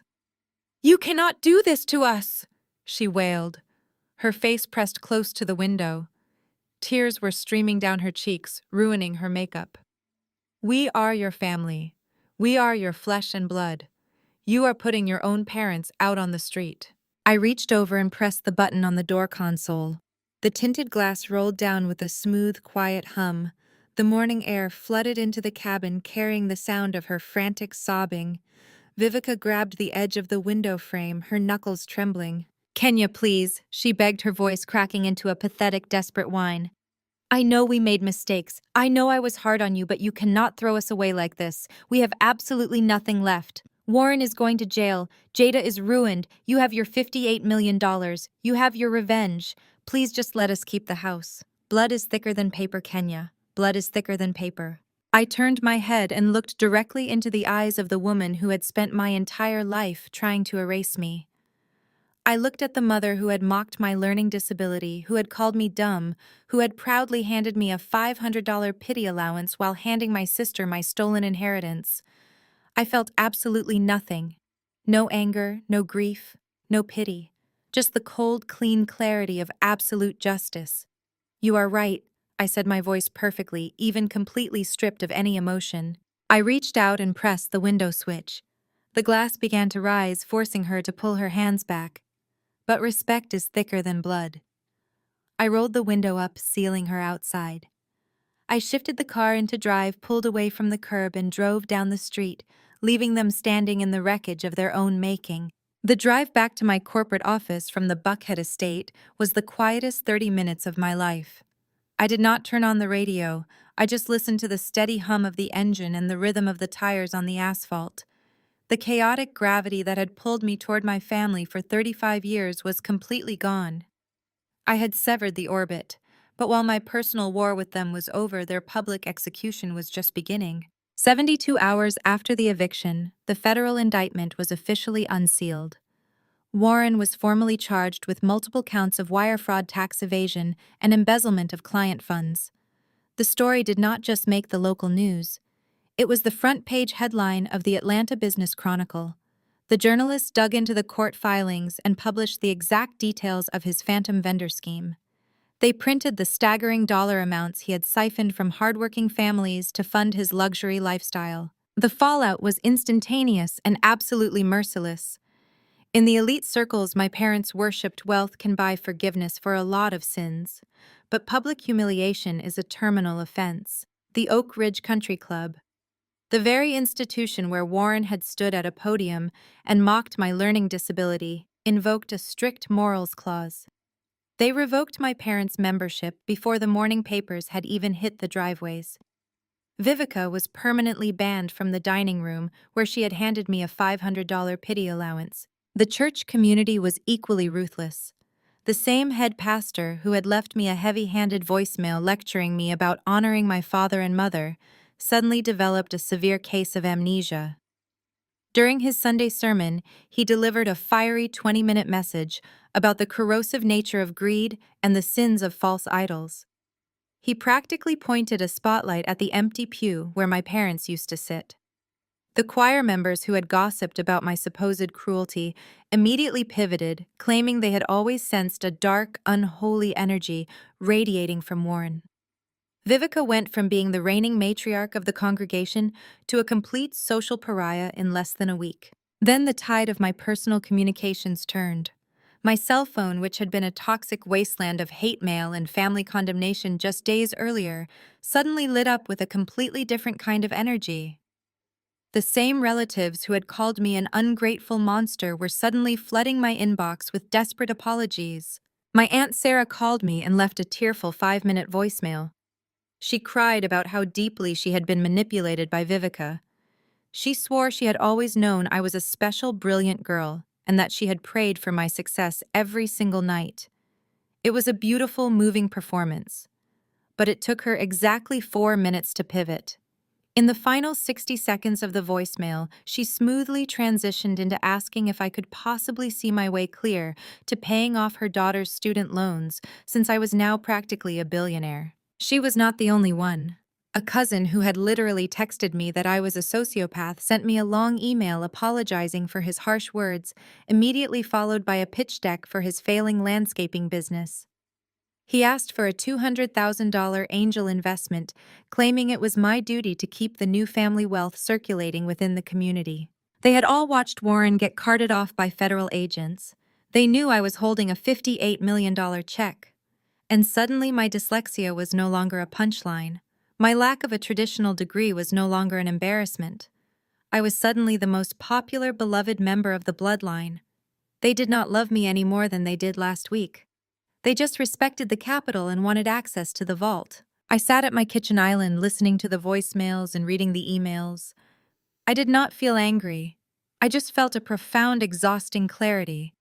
I realized that keeping the door open even a fraction of an inch would only invite a new breed of parasites into my life. I picked up my purse and drove straight to a premium cellular provider in Midtown. I walked up to the counter and purchased a brand new device. I established a new highly encrypted service plan under a corporate alias. I did not port my old contacts over. I did not send a mass text explaining my departure. I simply took the old phone, the device holding 35 years of toxic history, conditional love, and hypocritical demands, and I dropped it into the electronic recycling bin by the front door. I was entirely done watering dead plants. When I walked back into my luxury apartment that evening, the environment felt fundamentally different. Without the constant buzzing of incoming demands, without the lingering threat of my mother's gaslighting or my sister's arrogance, the silence in the room was absolute. It was massive.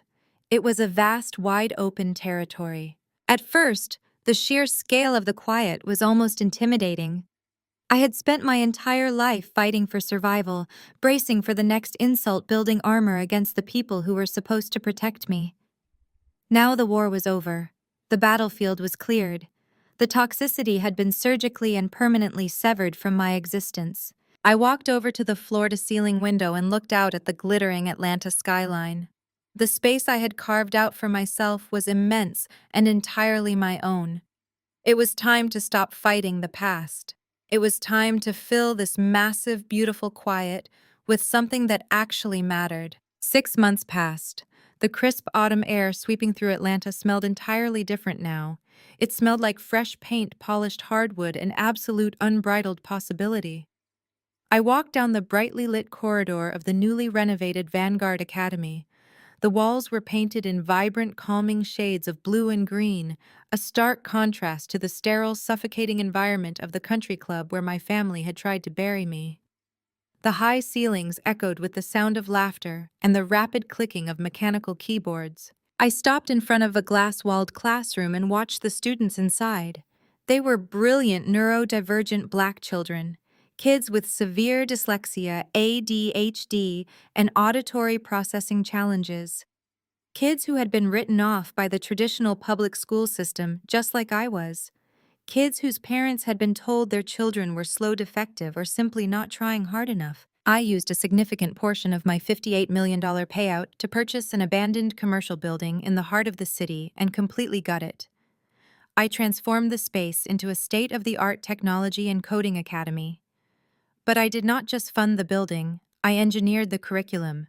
I took the foundational algorithms of the encryption software that made me a multimillionaire and adapted the interface for neurodivergent learning. Through the glass, I watched a 12-year-old boy with severe dyslexia interact with a dual-monitor workstation. Traditional text would have scrambled in front of his eyes, turning into an incomprehensible wall of letters. But my software translated the raw coding data into three-dimensional visual mapping structures. He was not reading lines of code. He was physically arranging digital building blocks, recognizing patterns, and solving complex logic puzzles at a level that would humble most college students. He was a genius. He just needed a system that spoke his language. Elijah walked up beside me holding 2 steaming cups of coffee from the cafeteria downstairs. He wore a sharp gray suit, looking relaxed and entirely at home in the bustling school environment. He handed me a cup and leaned against the glass partition, watching the boy successfully execute a command string that made a digital rendering light up on his screen. "You built something incredible here, Kenya," Elijah said, his voice filled with a deep, quiet respect.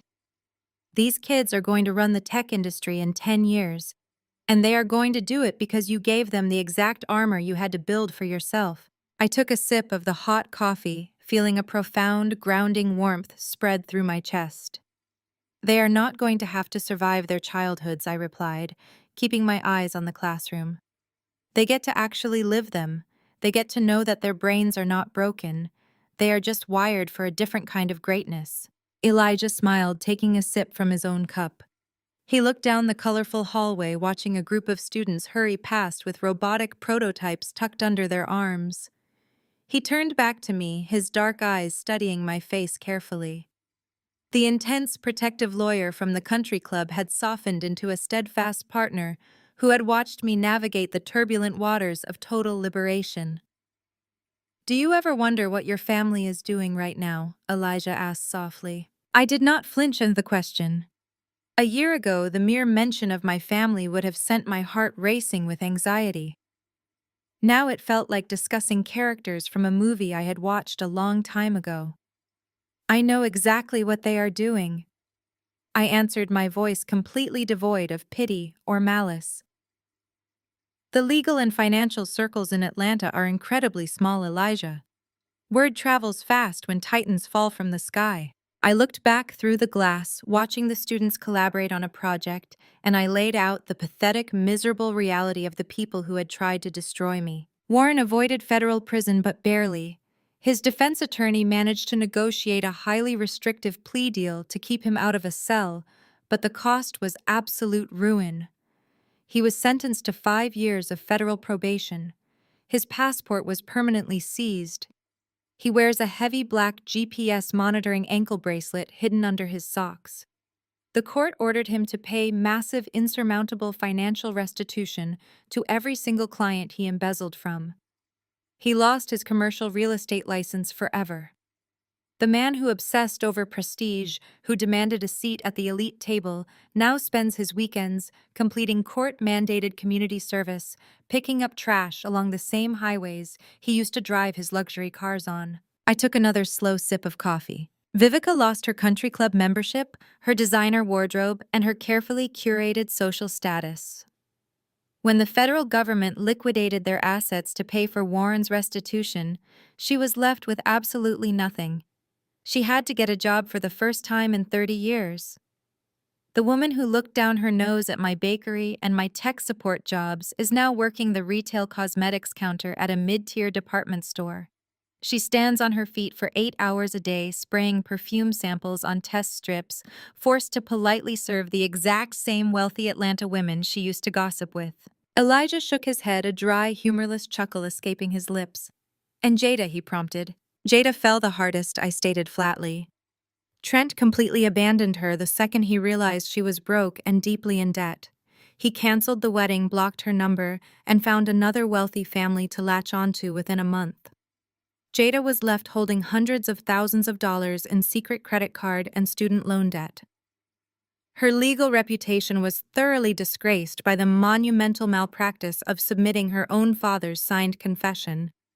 No prestigious law firm in the state would touch her resume. The great Harvard genius, the golden child who was promised a $23 million estate, is currently working as a low-level contract paralegal. She sits in a cramped, windowless cubicle, highlighting documents for attorneys she used to view, as entirely beneath her, desperately trying to pay off the crushing debt she accumulated to fake her perfect life. I turned away from the classroom glass and looked directly at Elijah. "They got exactly what they earned," I said quietly. I spent a lot of time reflecting on the concept of revenge.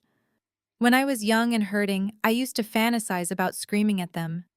I imagined standing in the middle of our grand living room, crying and yelling, forcing them to finally see my pain. I thought revenge was loud, I thought it was an explosion. But I was wrong. True victory is completely silent. I did not win by stooping to their level of toxicity. I did not win by matching their cruelty or adopting their fraudulent values. I won by outworking them in the shadows. I won by building my armor brick by brick, writing code in the dead of night, and teaching myself how to conquer a world they did not even understand. I simply stepped back and let their own boundless arrogance become the hammer that shattered their glass house. They handed me the tools of their destruction because they were too blinded by ego to realize I had outgrown them. The school bell rang above our heads, a bright, cheerful chime that echoed through the corridors. The classroom doors swung open and dozens of vibrant, energetic students poured out into the hallway. They were laughing, trading digital tablets, and talking excitedly about their coding projects. A young girl with bright braids ran past me, giving me a quick, enthusiastic wave before rushing to her next class. I waved back, a genuine, powerful smile spreading across my face. I looked out at the students filling my academy. I looked at the incredible, brilliant legacy I had built from the ground up, funded by the fortune I earned with my own two hands. I felt the solid, undeniable weight of my own worth. They called me the dumb one. They told me I would never measure up. They looked at a little girl who processed the world differently and decided she was a failure. But the smartest thing I ever did was realize I did not need their permission to be brilliant.